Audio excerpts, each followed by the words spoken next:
त्रैलोक्यनाथाय महाविष्णवे नमः। ॐ नमो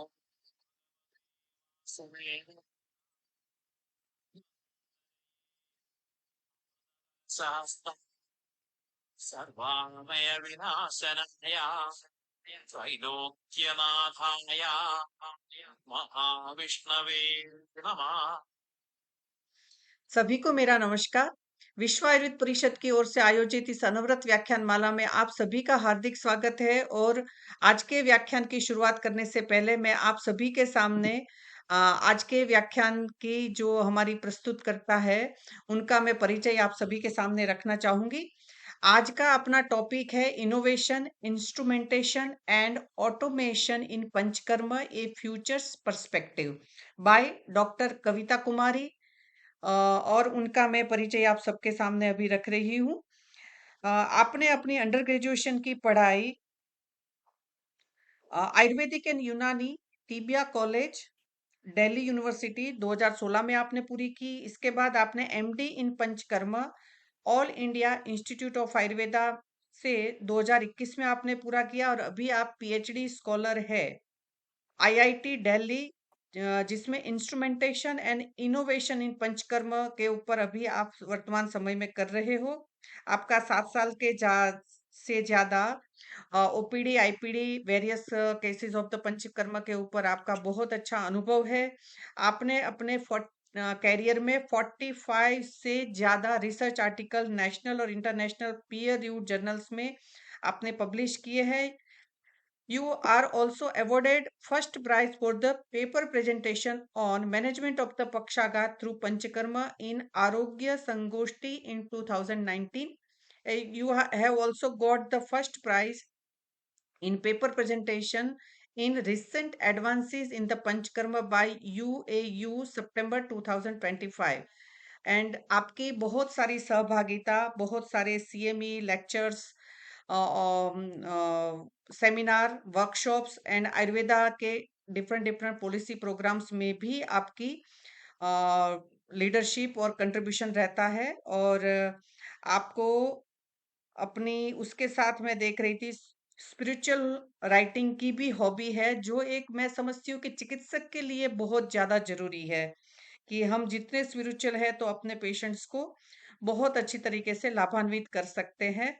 और आपका जो आज का लेक्चर है वो भी बहुत एक्स्ट्रा ऑर्डिनरी है कि जैसे बहुत बार हमें कहीं ना कहीं लोग कहते हैं कि आपका कंट्रीब्यूशन होना चाहिए इनोवेशन वगैरह में आयुर्वेद से, तो वो भी एक आप बहुत अच्छा आपका वो आज का प्रेजेंटेशन का टॉपिक है।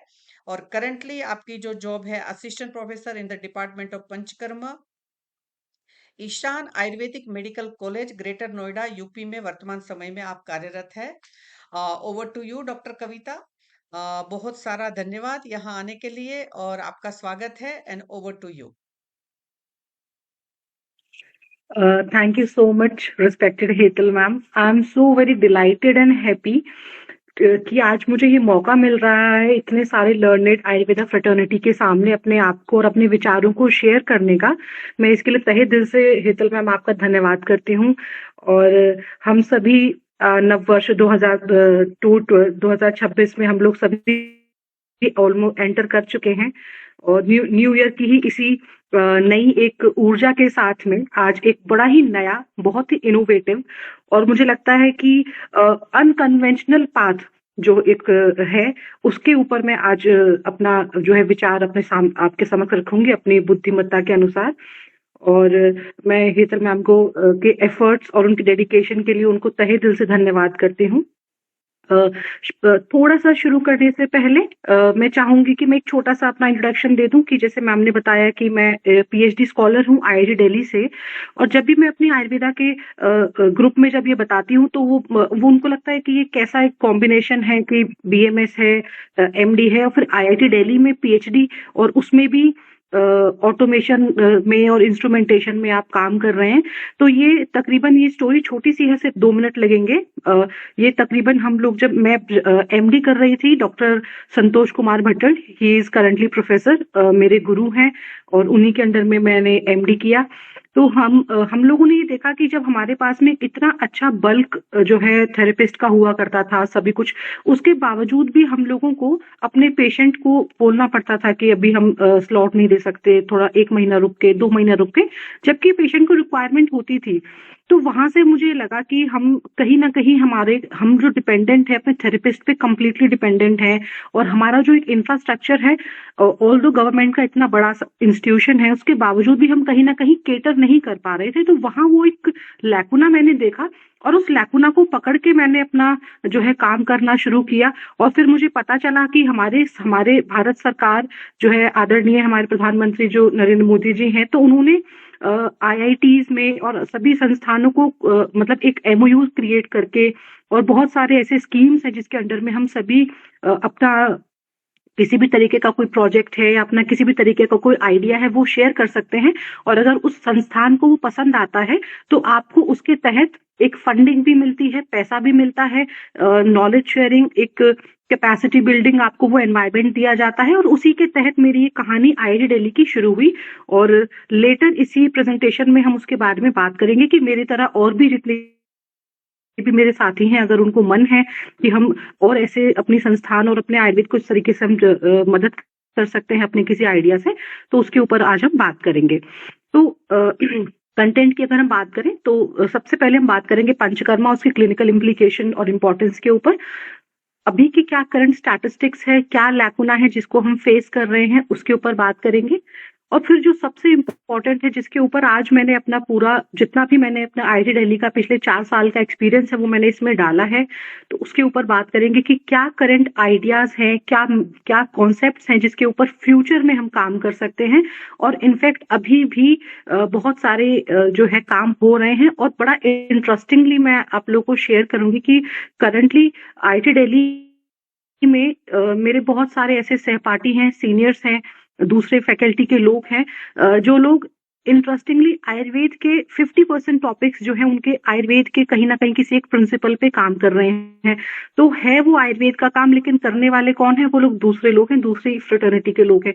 तो ये कहीं ना कहीं इसीलिए मैंने मैम से बात करके मैंने कहा मैम मैं इस टॉपिक पे ही मतलब बात करना चाहती हूँ, ताकि हमारे ही साथ के लोग अपने आइडियाज पे अपने तरीके से काम करें, और हमारे जो आयुर्वेदा प्रिंसिपल्स हैं वो अनडाइल्यूटेड वे में सभी लोगों के सामने आए।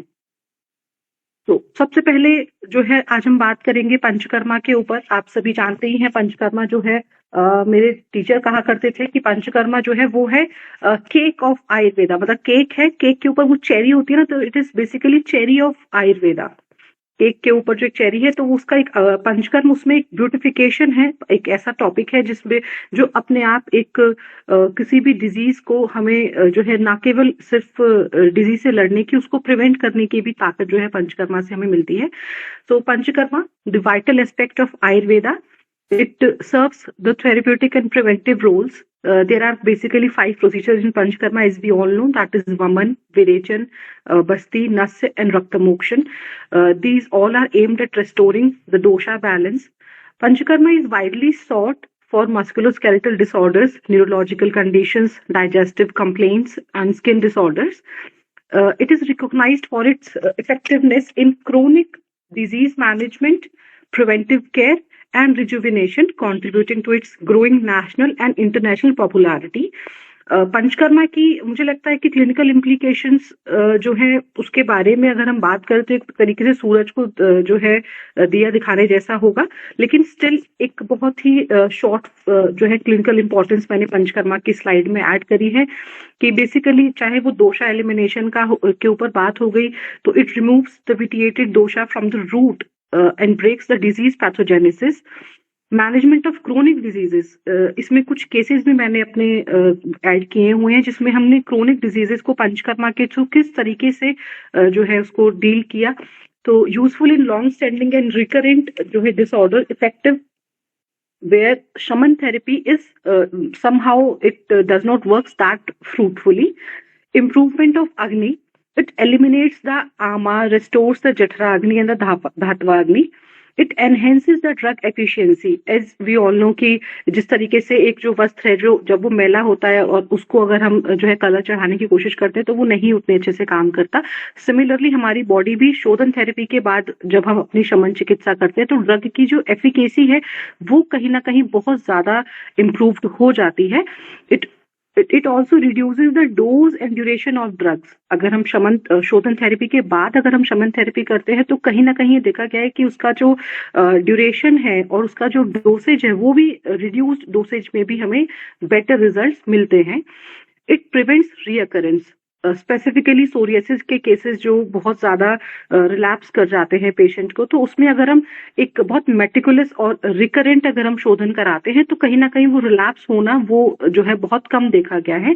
तो कहीं ना कहीं पंचकर्मा जो है वो रिकरेंस को भी प्रिवेंट करता है, जहां केवल अगर हम शमन थेरेपी करते हैं साथ में इसको भी ऐड करें तो रिकरेंस को हम मिनिमाइज कर सकते हैं।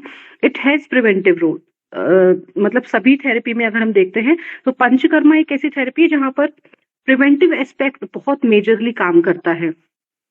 तो कोई भी डिजीज है, ठीक है, हम व्याधियों के शमन के लिए तो काम कर ही रहे हैं, मगर अगर हमें किसी हेल्दी पर्सन को भी अगर हमें हेल्दी रखना है तो पंचकर्म डेफिनेटली बहुत अच्छा काम करता है। लाइफस्टाइल डिसऑर्डर्स में helpful in obesity, diabetes, skin, joint disorders आदि इन सभी में। माइंड और बॉडी के बैलेंस के लिए भी हम जो है पंचकर्मा प्रिस्क्राइब कर सकते हैं। It improves mental clarity, sleep, reduces stress and psychosomatic symptoms. Research और क्लिनिकल यूटिलिटी के बारे में अगर हम देखें तो it provides measurable clinical outcomes. It is widely जो है मतलब पीजी और पीएचडी ट्रायल्स में कहीं ना कहीं पंचकर्मा का एक टॉपिक या कोई प्रोसीजर ऐड किया जाता है मेजरली।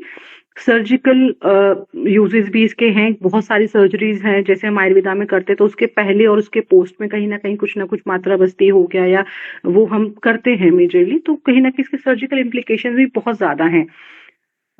अगर हम करंट उसके स्टैटिस्टिक्स की बात करें कि करंट स्टैटिस्टिक्स पंचकर्मा का क्या है, तो जितने भी हमारे सीसीआरएस के पेरिफेरल, सेंट्रल और पेरिफेरल इंस्टीट्यूशंस हैं वहां पे तकरीबन 6.2 मिलियन पेशेंट्स जो है वो जो उन्होंने विजिट किया अप्रैल 2018 से लेकर के मार्च 2023 तक, जिसमें कि 2.4 मिलियन हमारे न्यू पेशेंट्स थे। तो ये डेटा अपने आप में बताता है कि आज के टाइम में लोगों का जो रुझान है वो आयुर्वेद की तरफ जो है बहुत ज्यादा बढ़ रहा है, और पंचकर्म कहीं ना कहीं उनको उस आयुर्वेद में भी पंचकर्म को बहुत आकर्षित करता है, because 2.4 million new patient for panchakarma is a very huge number.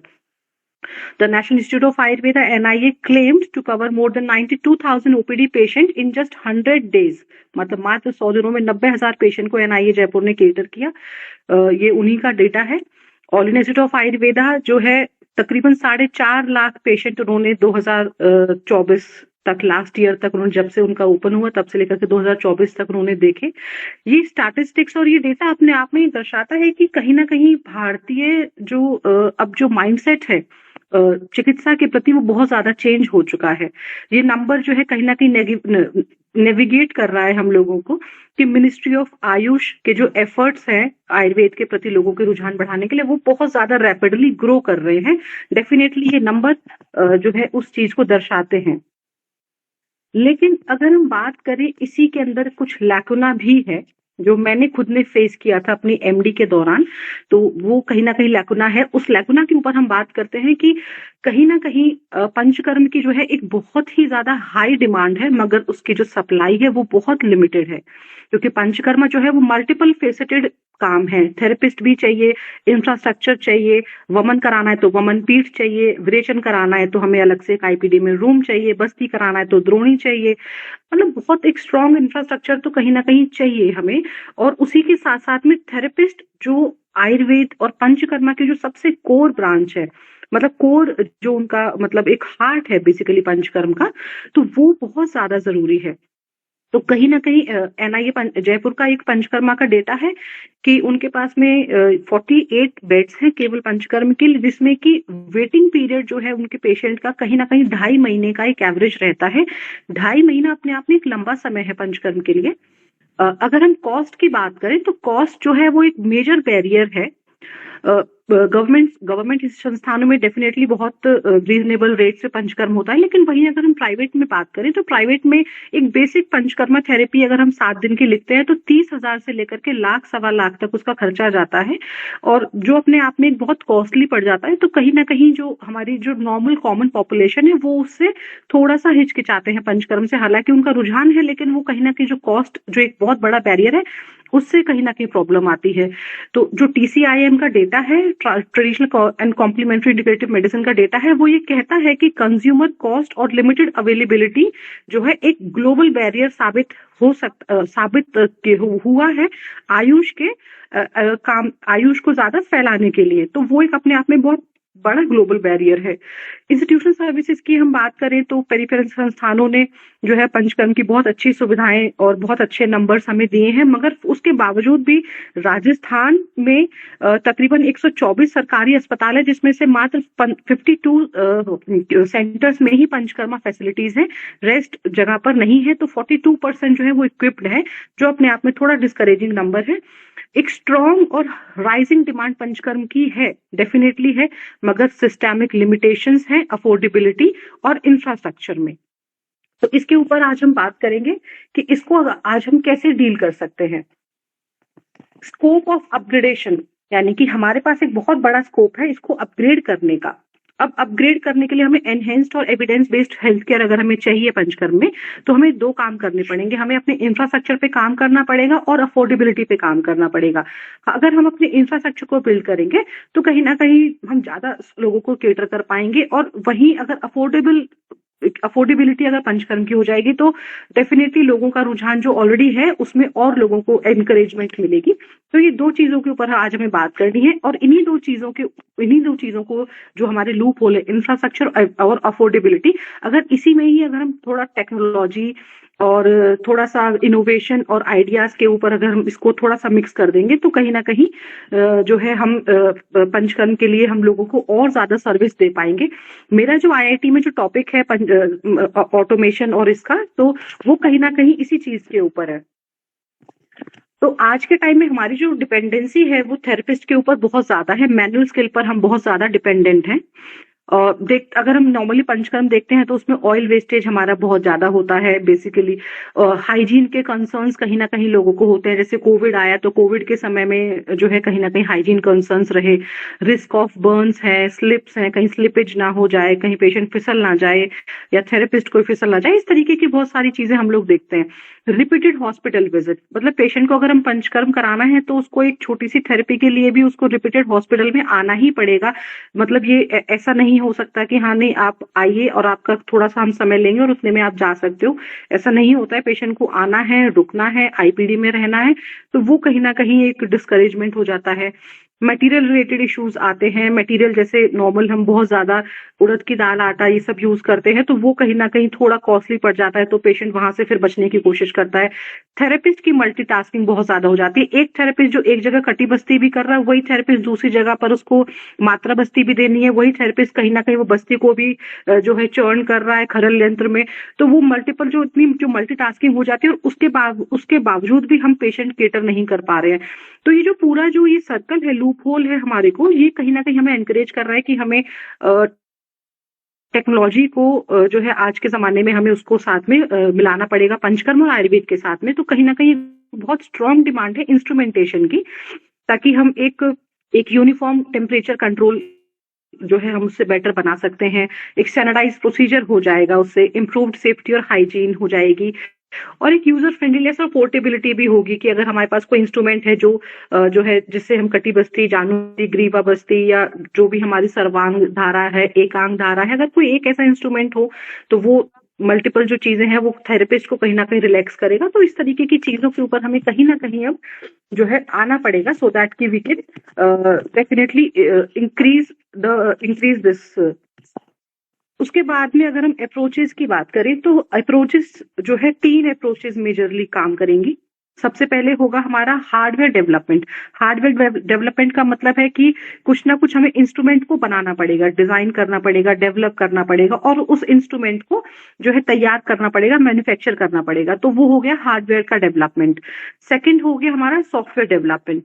Software development का मतलब है कि जो भी नॉन हार्डवेयर टेक्नोलॉजी हमारी नॉलेज है उसके बेसिस पे कोई सॉफ्टवेयर डेवलप हो, कोई एप्लीकेशन डेवलप हो और उस एप्लीकेशन को हम यूज करें सो दैट कि हम मल्टीपल लोगों को केटर कर सकें और ईजी हो जाए हमारा काम। तो ये तीसरा है इंटीग्रेशन। इंटीग्रेशन का मतलब है कि कोई टेक्नोलॉजी है वो ऑलरेडी डेवलप्ड है, हमें बस उसको उसके साथ हाथ में हाथ मिला करके काम करना है, वो हो गया इंटीग्रेशन ऑफ टेक्नोलॉजी। तो केवल ये 3 ऐसी चीजें हैं जिसको हमें पंचकर्म या आयुर्वेद के साथ हमको करना पड़ेगा, उससे हम लोगों का जो है काम बहुत ज्यादा इजी हो जाएगा।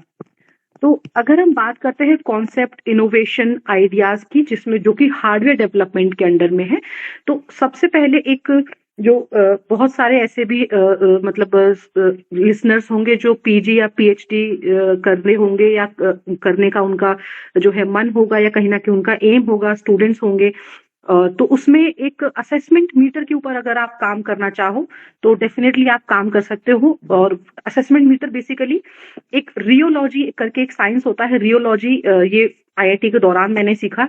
तो रियोलॉजी एक साइंस है जो स्टडी करती है सॉलिड्स, लिक्विड्स और सेमी सॉलिड्स के बिहेवियर को। और रियोलॉजी के ही मीटर्स भी, जिसको हम रियोमीटर्स कहते हैं, ये मार्केट में अवेलेबल है। एक डेवलप्ड साइंस है ये अपने आप में, इसको यूज कर सकते हैं हम और एक अपना पीजी या पीएचडी का टॉपिक आप इसको बना सकते हैं, जो कि viscosity, pH, elasticity, visco elasticity, flow behaviour को वो देखता है, उसको चेक करता है। और जैसे कि अब हमारा कफ का जो पिच्छल नेचर है वो कितना पिच्छल है, कितना नहीं है, तो उसको वो परसेंटेज में बताएगा रियोमीटर। तो ये जो रियोमीटर है इसको अगर आप डेटा फीड करके रखें, यानी कि फॉर एग्जांपल आप जो है बहुत सारे, जैसे आपने वमन कराए तो वमन में आपने हर बार आपका जो है वॉमिटस जो इकट्ठा हुआ है आप उसकी एक पिक्चर क्लिक करें और उसी पिक्चर के साथ में क्या लक्षण आपको वमन में मिले। फॉर एग्जांपल कि आपको वृत्त पाश मूर्ध इंद्रिय मार्ग शुद्ध, ये आपको लक्षण मिला और उस लक्षण में आपकी जो वमन का जो वॉमिटस का जो इमेज है वो आप रियोमीटर में आप अपलोड कर दें, तो कहीं ना कहीं उसको एक डाटा मिल जाएगा कि ये इमेज जो है इस लक्षण के साथ में हमें मिल रही है। तो इस तरीके की अगर 1000 इमेज जो है अगर आपको मिल जाए, एक पैन इंडिया एक जो है आप मल्टीपल संस्थानों के साथ में कनेक्ट करके एक गूगल फॉर्म के थ्रू ये इमेजेस और उसके साथ के सम्यक लक्षण आप ले लें और उस पूरे डेटा को आप रियोमीटर में डाल करके रख दें, तो वो कहीं ना कहीं जो है उसके पास एक डेटा आ जाएगा और उस बहुत सारी इमेजेस के साथ में वो डेटा जो है उस पैटर्न को एनालाइज करेगा और वो जो पैटर्न एनालाइज हो जाएगा उससे आपको जब भी कभी कहीं पर भी कोई वमन कर रहा है तो वो आपकी उस टेक्नोलॉजी को यूज कर सकता है कि जैसे फॉर एग्जांपल वमन हुआ, अब कई बार होता है कि पित्तांत हुआ नहीं हुआ, पेशेंट बता पा रहा है नहीं बता पा रहा है, उसके लक्षण है, हम ये पूछ रहे हैं कि आपको जो है लघुता महसूस हो रही है, वो कंफ्यूज्ड है, उसको नहीं समझ में आ रहा है बिकॉज उसका एक परसीव करने का तरीका अलग है पेशेंट का। तो you can just click that picture of vomitus और उस रियोमीटर में आप उसको जो है उसको डाल करके उस कफ की पिछलता का या उसमें कितना पित्तांत है, पीएच कितना है, उसको आप ऑन द स्पॉट आप चेक कर सकते हैं, तो वो डेटा आपके सामने आ जाएगा। तो अच्छा, अब इतना करने की जरूरत क्या है हमें, मतलब हम तो नॉर्मल वमन कर ही रहे हैं, इसमें इतना मेहनत क्यों करना है हमें?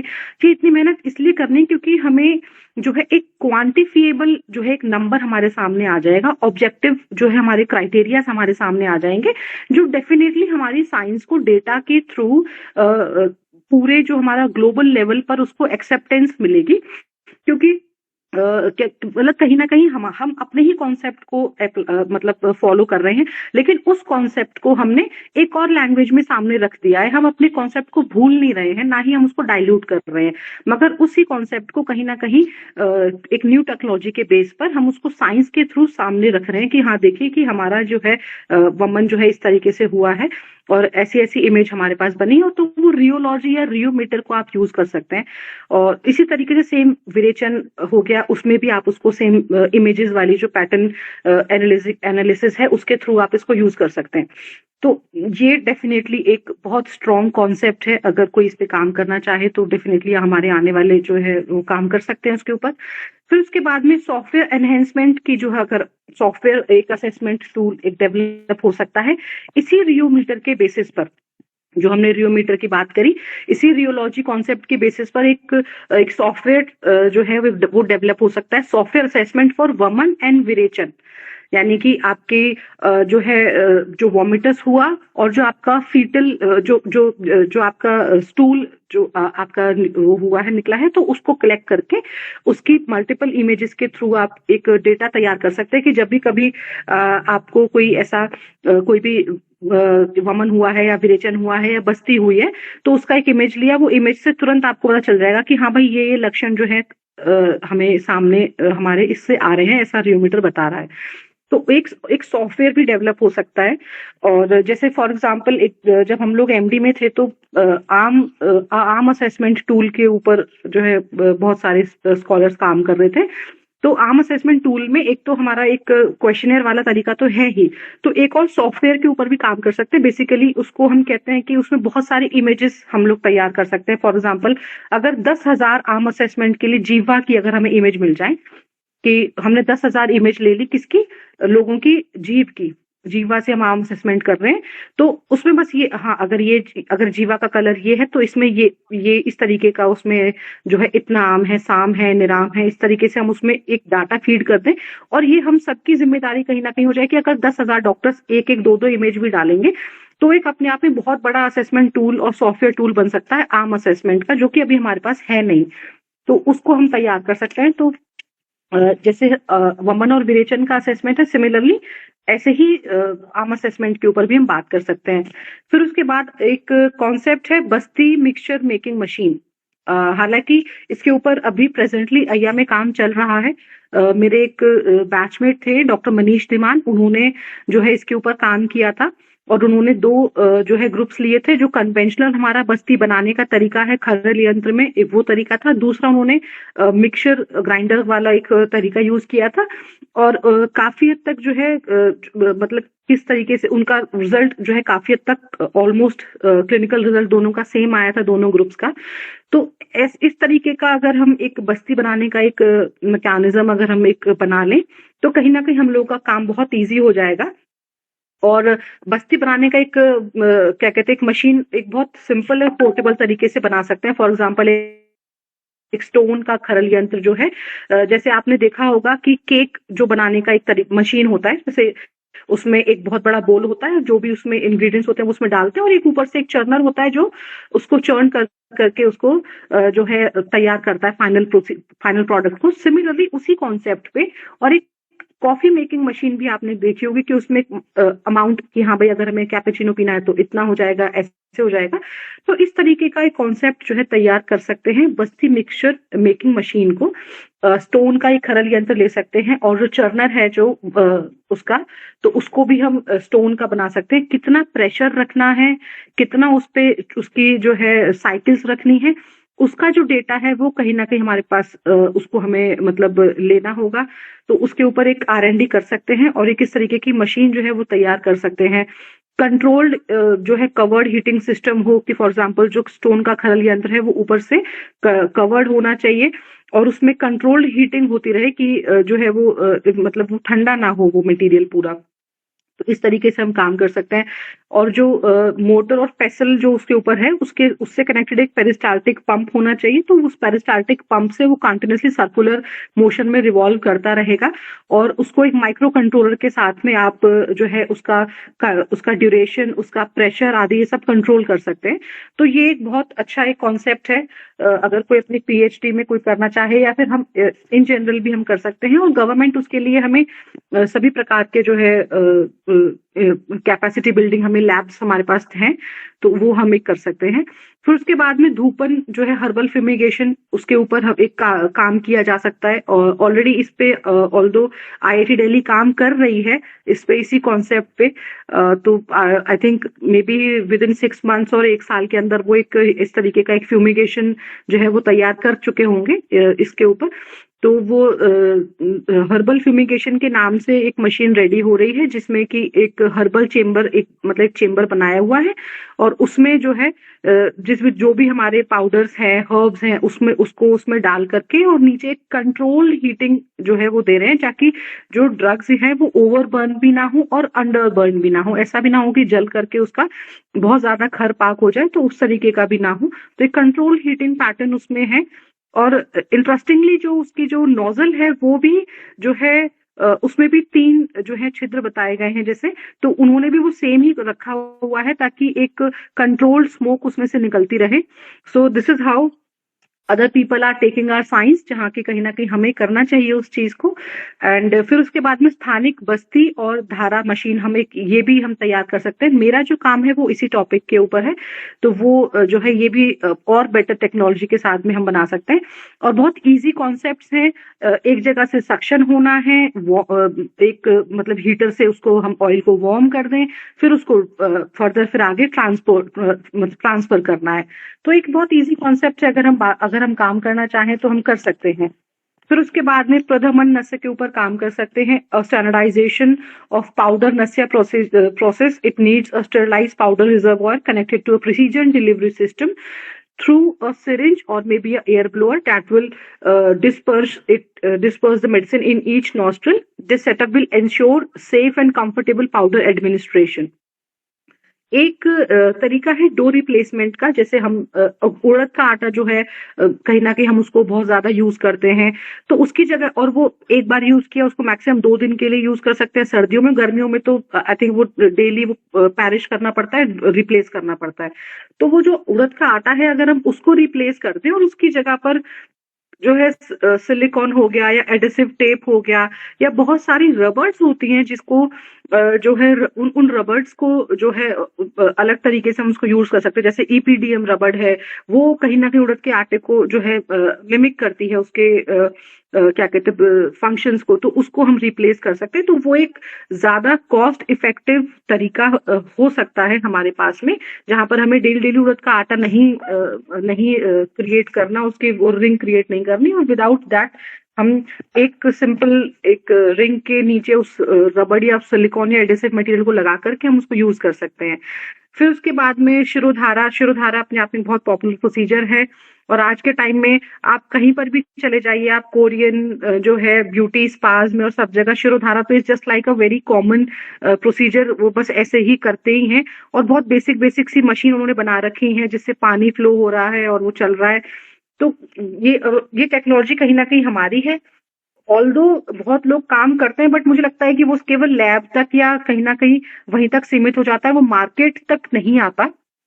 तो अगर हम मार्केट तक लेकर के आए इस तरीके के पोर्टेबल इंस्ट्रूमेंट्स को, तो डेफिनेटली बहुत लोगों को हेल्प मिल सकती है। शिरोधारा जो है उसका एक इंस्ट्रूमेंट अगर आप तैयार कर सके तो वो क्लिनिकल सेटअप्स में जो है कहीं ना कहीं it is definitely going to help all of अस।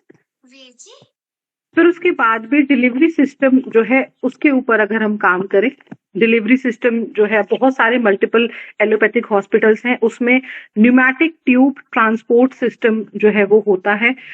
जैसे फॉर एग्जांपल हम लोग जब एमडी में थे तो हमारा जो क्रियाकल्प का क्षेत्र था वो फर्स्ट फ्लोर पे था, और जो भी हमारे मतलब आईपीडी में जो भी पेशेंट थे जिनको बस्ती देनी होती थी उनका आईपीडी जो है 4th फ्लोर पे 3rd फ्लोर पे होता था। तो कहीं ना कहीं 15 मिनट लग जाते थे ऊपर जाने में, लिफ्ट से भी जाने में, तो वो एक टाइम कहीं ना कहीं होता था। और जो हमारी बस्ती ऐसी होती थी जिसमें कहीं ना कहीं घी पड़ा हुआ है, शतावरी घृत है या जात्यादि घृत है, तो वो फिर बहुत जल्दी वो कूल हो जाता था, वो बस्ती फिर कहीं ना कहीं वो थोड़ी सी जो है और थिक होने लग जाती थी। तो वो एक तरीका, उसको अगर हम अवॉइड करना चाहें तो एक न्यूमैटिक ट्यूब सिस्टम है जो बहुत सारे हॉस्पिटल में चलता है। उसमें क्या होता है कि अगर आपने कहीं एक चीज तैयार करी है तो उसको with in 3 to 5 seconds 10 seconds maximum आप जो है उसको न्यूमैटिक ट्यूब सिस्टम से आप उस जगह पहुंचा सकते हो, तो फटाफट अगर विदाउट एनी स्पिलेज आप उसको वहां पहुंचा सकते हो। तो इस तरीके के डिलीवरी सिस्टम्स भी हम उस पे भी काम कर सकते हैं अगर हम जो है करना चाहें। तो ये अपने आप में एक बहुत अच्छा पीएचडी का टॉपिक हो सकता है। तो डेफिनेटली जो है इसके ऊपर आप हम लोग सभी काम कर सकते हैं।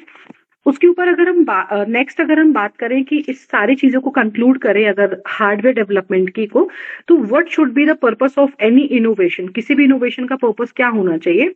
सबसे पहले तो हमारी कोई भी इनोवेशन या कोई भी इंस्ट्रूमेंट जो भी हम बना रहे हैं it should be safe. Without safety कोई मतलब नहीं है इंस्ट्रूमेंट या कुछ बनाने का। It should be effective, equally effective. जैसा हमारा कन्वेंशनल तरीका है उतना ही इफेक्टिव होना चाहिए हमारा करंट जो न्यू टेक्नोलॉजी है वो। ऑपरेशनली केपेबल होना चाहिए। फॉर एग्जाम्पल हम कुछ भी काम कर रहे हैं उतना ही ऑपरेशनली केपेबल हो जितना कि हमारा कन्वेंशनल मेथड है। It should be ergonomically efficient. Ergonomically efficient का मतलब है कि हमारे थेरेपिस्ट को जो ओवरबर्डन है मल्टीपल टास्किंग कर रहे हैं उनके लिए हेल्पफुल होना चाहिए। It should be economical for the patient also. जो भी पेशेंट है जिनको यूज करना है, जो लास्ट एंड यूजर्स हैं उनके लिए इकोनॉमिकल होना चाहिए। लो कॉस्ट टेक्नोलॉजी होना चाहिए। ऐसा नहीं होना चाहिए कि हम कोई इंस्ट्रूमेंट बना रहे हैं लेकिन उसकी जो टेक्नोलॉजी है वो इतनी हाई एंड टेक्नोलॉजी है कि वो अपने आप में बहुत महंगी है। तो इस तरीके से अगर हम इनोवेशन करेंगे तो it is ultimately going to raise the economy of that procedure. तो वो कहीं ना कहीं हम उसको करने से बचे। जो सबसे इंपॉर्टेंट है मुझे लगता है ये दो चीजें हैं, that is cross contamination preventive design. आपका जो डिजाइन होना चाहिए, डेवलपमेंट होना चाहिए, उसमें क्रॉस कॉन्टामिनेशन ना हो। ऐसा ना हो कि कोई एक पेशेंट कोई इन्फेक्शन है वो कहीं ना कहीं दूसरे पेशेंट पे ट्रांसफर हो जाए। तो वो इस तरीके का डिजाइन जो है हम कर सकते हैं जो क्रॉस कॉन्टामिनेशन को प्रिवेंट करे। और it should align with your classical Ayurvedic practices. ऐसा नहीं होना चाहिए कि आपके आयुर्वेदा के जो प्रिंसिपल्स हैं उनका डाइल्यूशन नहीं होना चाहिए। फिर उसके बाद में होलिस्टिक सेफ्टी की अगर हम बात करें तो सेफ्टी जो है वो सबसे पहले एक स्टेबल और स्टडी डिजाइन हो। उसके बाद में जैसे फॉर एग्जांपल उसमें एक ऑटोमेटिक शट ऑफ होना चाहिए अगर कोई माल फंक्शन हो जाए। सेफ्टी की अगर हम बात करते हैं तो उसमें ये फंक्शन डेफिनेटली होना चाहिए।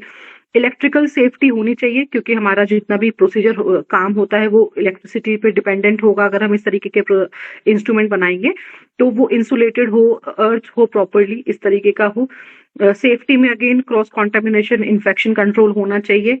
फिर उसके बाद में उसमें कोई इमरजेंसी स्टॉपेज ऐसा कुछ होना चाहिए। Reduced oil wastage, temperature controller, ये सब सेफ्टी के अंदर है कि ऐसा नहीं होना चाहिए कि उसका टेम्परेचर इतना ज्यादा रेज हो गया कि पेशेंट को बर्न हो गया है। तो इस तरीके की टेक्नोलॉजी को हम यूज कर सकते हैं। मटेरियल कंसिडरेशन की अगर हम बात करें तो ISI मार्क जितने भी मटेरियल्स हैं वो हम यूज कर सकते हैं। ठीक है, सोर्स की क्रेडिबिलिटी पता होनी चाहिए कि आप किस जगह से सोर्स कर रहे हो, वहां की क्रेडिबिलिटी होनी चाहिए। थर्मली स्टेबल, कोई भी मटेरियल आप यूज करो, जैसे हम डोर रिप्लेसमेंट की बात कर रहे थे तो हम कह रहे थे कि EPDM या सिलिकॉन रबर या एडेसिव कुछ यूज कर सकते हैं, but it should be thermally stable. ऐसा नहीं हो कि हमने उसमें गर्म ऑयल थोड़ा सा डाला, हल्का सा कोश ऑयल डाला और वो मतलब उसकी जो थर्मल स्टेबिलिटी है वो कहीं ना कहीं हैम्पर नहीं होनी चाहिए। इस तरीके का थर्मली स्टेबल जो है हमें मटेरियल्स ऐसे यूज करने पड़ेंगे। ऐसे मटेरियल हो जो रिप्रोड्यूसेबल हो। अगर हम मल्टीपल बैच भी तैयार करते हैं तो उनका रिप्रोड्यूसेबल रिजल्ट होना चाहिए। फिर उसके बाद में कंप्लायंस होनी चाहिए गुड क्लिनिकल प्रैक्टिस की। साथ में लिटरेचर बैक्ड होना चाहिए। कोई भी आप मटेरियल यूज कर रहे हो तो वो लिटरेचर बैक्ड होना चाहिए। वो सारा जो मटेरियल है उसके ऊपर कहीं ना कहीं एक सेफ्टी का मार्क होना चाहिए गवर्नमेंट का। तो इस तरीके के आप मटेरियल्स यूज कर सकते हो। ISO अप्रूव्ड जो बायो मटेरियल्स हैं उनको आप यूज कर सकते हो। जितनी भी हमने अभी तक हार्डवेयर की डेवलपमेंट की बात करी तो ये बेसिक कुछ अगर हम चीजों का ध्यान रखेंगे तो वो हार्डवेयर का जो मैन्युफैक्चर है फिर वो फर्दर और ज्यादा इजी हो जाता है। अब हम बात करते हैं कि हम सॉफ्ट टेक्नोलॉजी को कैसे यूज कर सकते हैं आयुर्वेदा में या पंचकर्मा में। तो पर्सनलाइज चार्ट सबसे पहला एक तरीका होता है कि पर्सनलाइज चार्ट्स क्रिएट हो सकते हैं। कुछ सॉफ्टवेयर हैं, बहुत सारे लोग शायद यूज करते होंगे, जैसे फॉर एग्जांपल क्लिनिशिया है, आयुर मैनेजर प्रो है। इस तरीके के कुछ सॉफ्ट एप्लीकेशंस हैं जिसको हम यूज कर सकते हैं, जो पेड बेसिस पे भी हैं, कुछ अनपेड वर्जन भी हैं। इसमें होता क्या है, फॉर एग्जाम्पल आपके पास में कोई पेशेंट आता है वात रक्त का, आपने वात रक्त का पेशेंट आपने पहले भी कभी चेक किए देखा होगा या दोबारा कोई आया तो आपने उसके सिम्टम्स डाले, तो वो जो सॉफ्टवेयर है वो क्या करेगा, वो ऑटोमेटिक आपको सजेशंस दे देगा कि आपने लास्ट टाइम जो पेशेंट देखा था ना तो उसमें आपने ये दवाइयां लिखी थी, ये डोज लिखी थी और ये आपने प्रोसीजर किया था और ये डाइट और ये लाइफस्टाइल, ये एक्सरसाइज आपने उसमें एडवाइस करी थी। इट विल सेल्फ वो आपको जो है उसमें क्या कहते हैं वो सजेशंस दे देगा। तो ये जो तरीका है वो कहीं ना कहीं आपके क्या कहते हैं प्रैक्टिस को वो इजी करेगा। दूसरा ये है कि फॉर एग्जाम्पल आपने जैसे फॉर एग्जाम्पल आपने कोई मेडिसिन लिखा, कैशोर गुगलू लिखा, तो आप जैसे आप के टाइप करोगे तो के से कैशोर गुगलू आ गया, के से ही जो भी सारी मेडिसिन होंगी वो तुरंत आ जाएंगे। तो इस तरीके के ऐसे एप्लीकेशंस जो है वो अभी मार्केट में है और उसको जो है हम और ज्यादा एनहेंस कर सकते हैं अपनी पर्सनल प्रैक्टिस के लिए। तो ये जो है एक स्मार्ट ऑटो कंप्लीट जो है वे में ये आपको हेल्प कर सकता है। अच्छा, दूसरा ये है कि ये आपकी पेशेंट की प्रोफाइल और टेम्पलेट को भी सेफ रखेगा। ये जो है आप फॉर एग्जांपल आपने जो है ये आपने उसमें प्रोफाइल डाला हुआ है, आपको जस्ट एक क्लिक करना है कि मुझे इसका रिसर्च डेटा, फॉर एग्जांपल वात रक्त जो है पेशेंट जो वात रक्त का आया उस टाइम पे उसका यूरिक एसिड कितना था, ट्रीटमेंट कराया 2 महीने 3 महीने, उसके अब जो उसका यूरिक एसिड आपने वो डायग्नोस्टिक उसमें डाला हुआ है, आप उसमें केवल एक क्लिक में आप ये देख सकते हैं कि उसका जो पूरा जो कंपैरिजन चार्ट है, जो ग्राफ्स है वो आपके सामने आ जाएंगे। इस तरीके के जो सॉफ्टवेयर जो है वो इस तरीके की आपको सर्विसेज भी देते हैं कि वो रिसर्च एक जो है वे में आपको पूरा डेटा सामने रख देंगे। तो वो बहुत सारे ऐसे जो है हम लोग हैं कि हम लोग जो है सोचते हैं कि नहीं हम केवल ट्रीटमेंट में ध्यान देंगे, हम ये सारी चीजें नहीं कर सकते कि ग्राफ बनाओ, ये करो, वो करो। तो कोई बात नहीं है, वो काम आपका सॉफ्टवेयर कर देगा, आपको उसमें करने की जरूरत नहीं है। तो वो कहीं ना कहीं आपको हेल्प करेगा कि आपके पास एक स्ट्रॉन्ग डेटा होगा, आप उसको पब्लिश भी कर सकते हैं, आप उसके अपने क्लिनिक में उसको दिखा सकते हैं, कहीं उसको पेस्ट भी कर सकते हैं अपने हॉस्पिटल्स में। तो इस तरीके के जो सॉफ्टवेयर हैं वो हमें पर्सनलाइज चार्ट्स जो है वो तैयार करके दे सकते हैं। फिर उसके बाद हो गया enhance diagnostic. Enhance diagnostic for example जैसे रेड क्लिफ जो एप्लीकेशन है, रेड क्लिफ लैब्स हैं, तो वो एक एप्लीकेशन यूज करते हैं। वो यूज करते हैं कि एक ही पेशेंट है, उस एक पेशेंट ने अपने मल्टीपल टेस्ट कराए हैं आप ही के मतलब उसमें अंडर में, तो वो आपका कंप्लीट जो है बिफोर ट्रीटमेंट, आफ्टर ट्रीटमेंट, या आपका पूरा वो साइकिल आपको दिखाता रहेगा कि पहले आपका जो है मल ऐसा था, मूत्र ऐसा था, जीवा ऐसी थी। तो उस टेक्नोलॉजी को जो है हम अपने आयुर्वेदा के वे में हम यूज कर सकते हैं। तो जैसे हम अष्टविध परीक्षा करते हैं तो हमारे जो डायग्नोस्टिक है तो उसको हम उसमें डाल सकते हैं कि फॉर एग्जांपल हमारा जो शब्द था वो कैसा था, आकृति कैसी थी, जीवा का कलर कैसा था, साम था, निराम था, अभी वो कैसा है। तो वो एक डेटा आपके सामने तैयार हो जाएगा। तो एनहेंस्ड डायग्नोस्टिक कहीं ना कहीं एक सॉफ्टवेयर में हम यूज कर सकते हैं। फिर उसके बाद हो गया नेक्स्ट डेटा माइनिंग और रिसर्च। अब जैसे फॉर एग्जांपल बहुत सारे ऐसे सॉफ्टवेयर हैं आयुर्वेदा के, जैसे रुद्रा हो गया, आयु सीडीएस हो गया, आयु सॉफ्ट हो गया, ये सारे जो एप्लीकेशंस हैं ये डेटा माइनिंग का काम करते हैं। ये क्या करेंगे कि फॉर एग्जांपल आपने बहुत सारा डेटा आपके पास में है ऑलरेडी, उस डेटा को वो पैटर्न रिकॉग्नाइज कर देंगे कि आपका जो क्लिनिक का या आपका जो भी सारा आपने पेशेंट देखे, तो आपने कितने पेशेंट देखे वातरत के, कितने पेशेंट आपके पास कार्डियो के आए, तो आपके एरिया में कौन सा डिजीज जो है वो बढ़ रहा है, कौन सा डिजीज है जो अब थोड़ा कम हो रहा है, किस मौसम में कौन सी व्याधि जो है वो ज्यादा आपके पास आ रही है।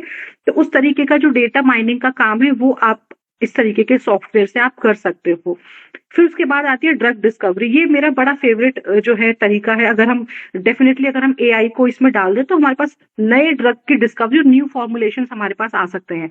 जैसे कि मैं बात कर रही थी कि अगर हम इस तरीके के पर्सनलाइज सॉफ्टवेयर अगर हम यूज करते हैं तो इसमें होगा क्या कि एक ही सॉफ्टवेयर है और उस सॉफ्टवेयर के पास में जो है मतलब पूरे इंडिया के जो है डॉक्टर्स के और वैद्यास का डेटा रहता है।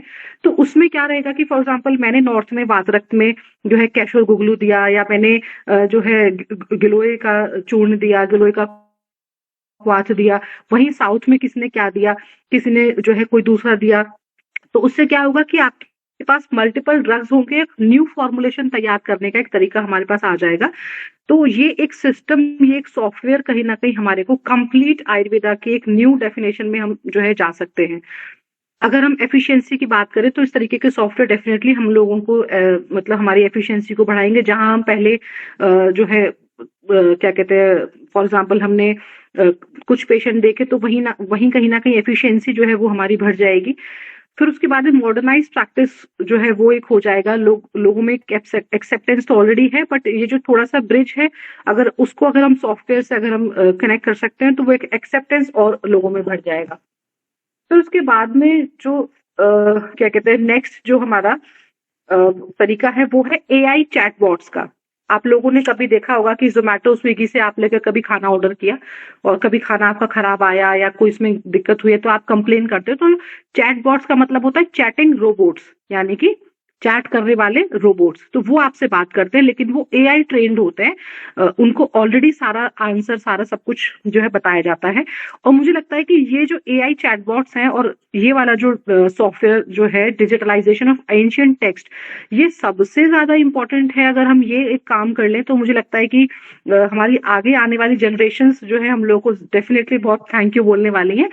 क्योंकि मैंने एक चीज देखी है कि फॉर एग्जाम्पल ठीक है, हमारे पास संहिताएं हैं, हमारे पास जो है एक बहुत अच्छा, आजकल तो खैर ऑनलाइन यूट्यूब पे लेक्चर्स हैं, सभी मतलब हमारे पास प्रेजेंट है।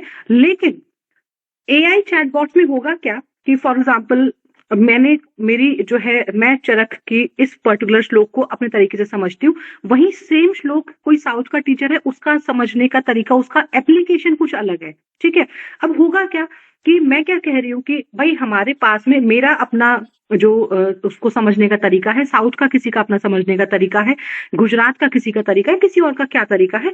तो इन सभी तरीकों को यूट्यूब पर सारी वीडियोस अवेलेबल हैं, इन सभी तरीकों को हम एनएलपी से टेक्स्ट में मतलब एक टेक्सचुअल तरीके से हम तैयार कर सकते हैं। एनएलपी का मतलब है नेचुरल लैंग्वेज प्रोसेसिंग।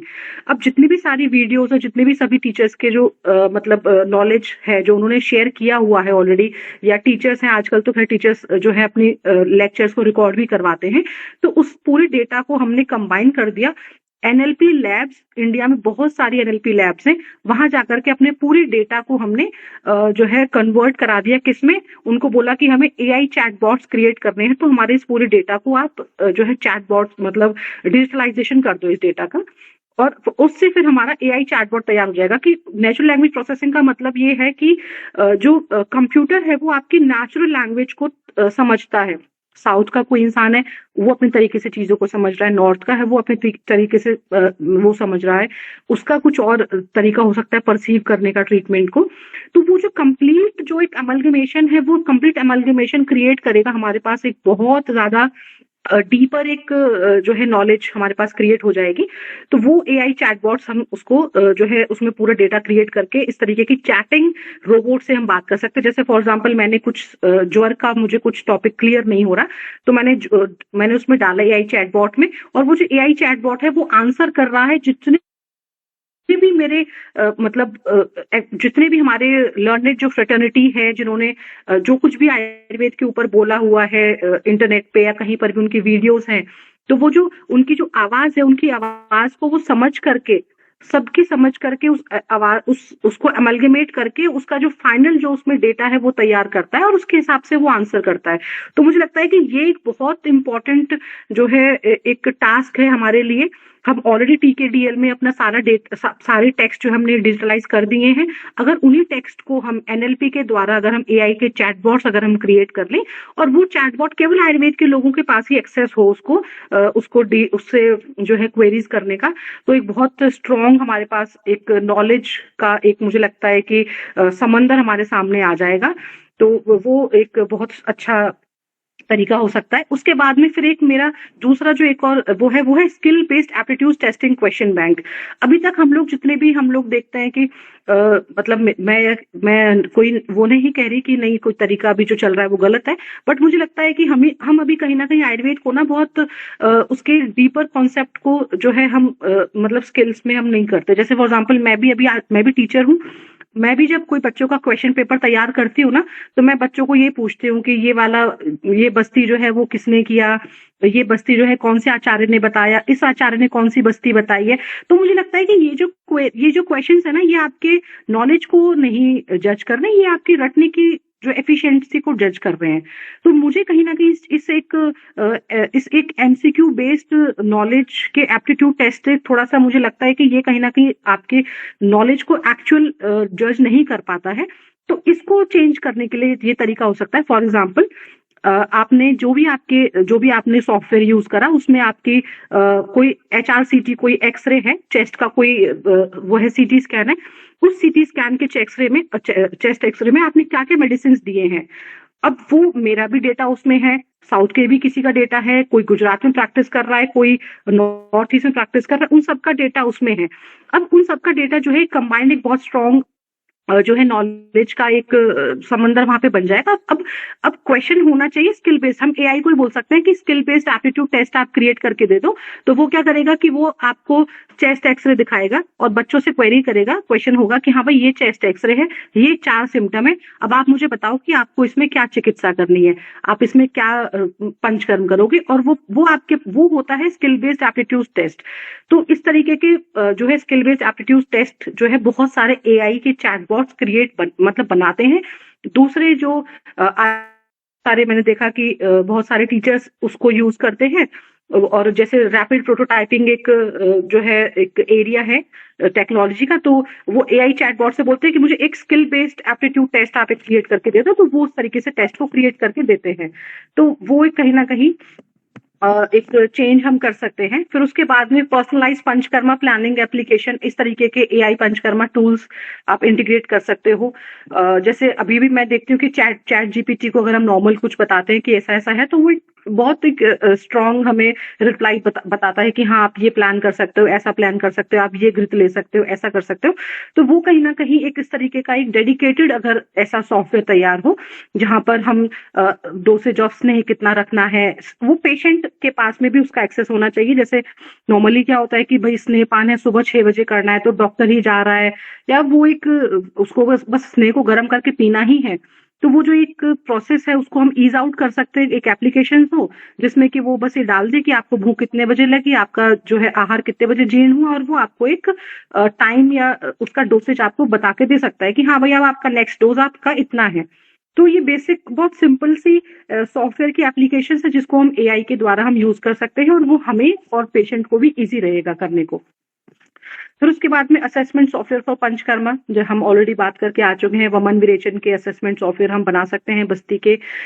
जैसे एमआरआई है, कोई भी इको है, सीटी स्कैन्स है, तो उसको हम डेटा को फीड कर दें और उस डेटा में आपने क्या पंचकर्म किया है वो उसको आप डाल दीजिए, और वो जो एक डेटा है वो कहीं ना कहीं सभी के लिए काम आएगा। तो हमारी अय्या के director doctor Tanuja necessary, professor Tanuja necessary ma'am बोलती थी कि डेटा जो है वो डायमंड है आप लोगों का, आप उस डेटा को किस तरीके से यूज करते हो वो आपके ऊपर है।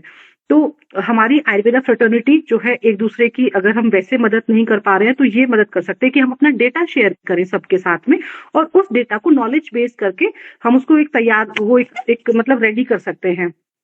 और फिर उसके बाद जैसे फॉर एग्जांपल हम लोग जो लेक्चर सीरीज कर रहे हैं, ये सभी सीरीज यूट्यूब पर रिकॉर्डेड है।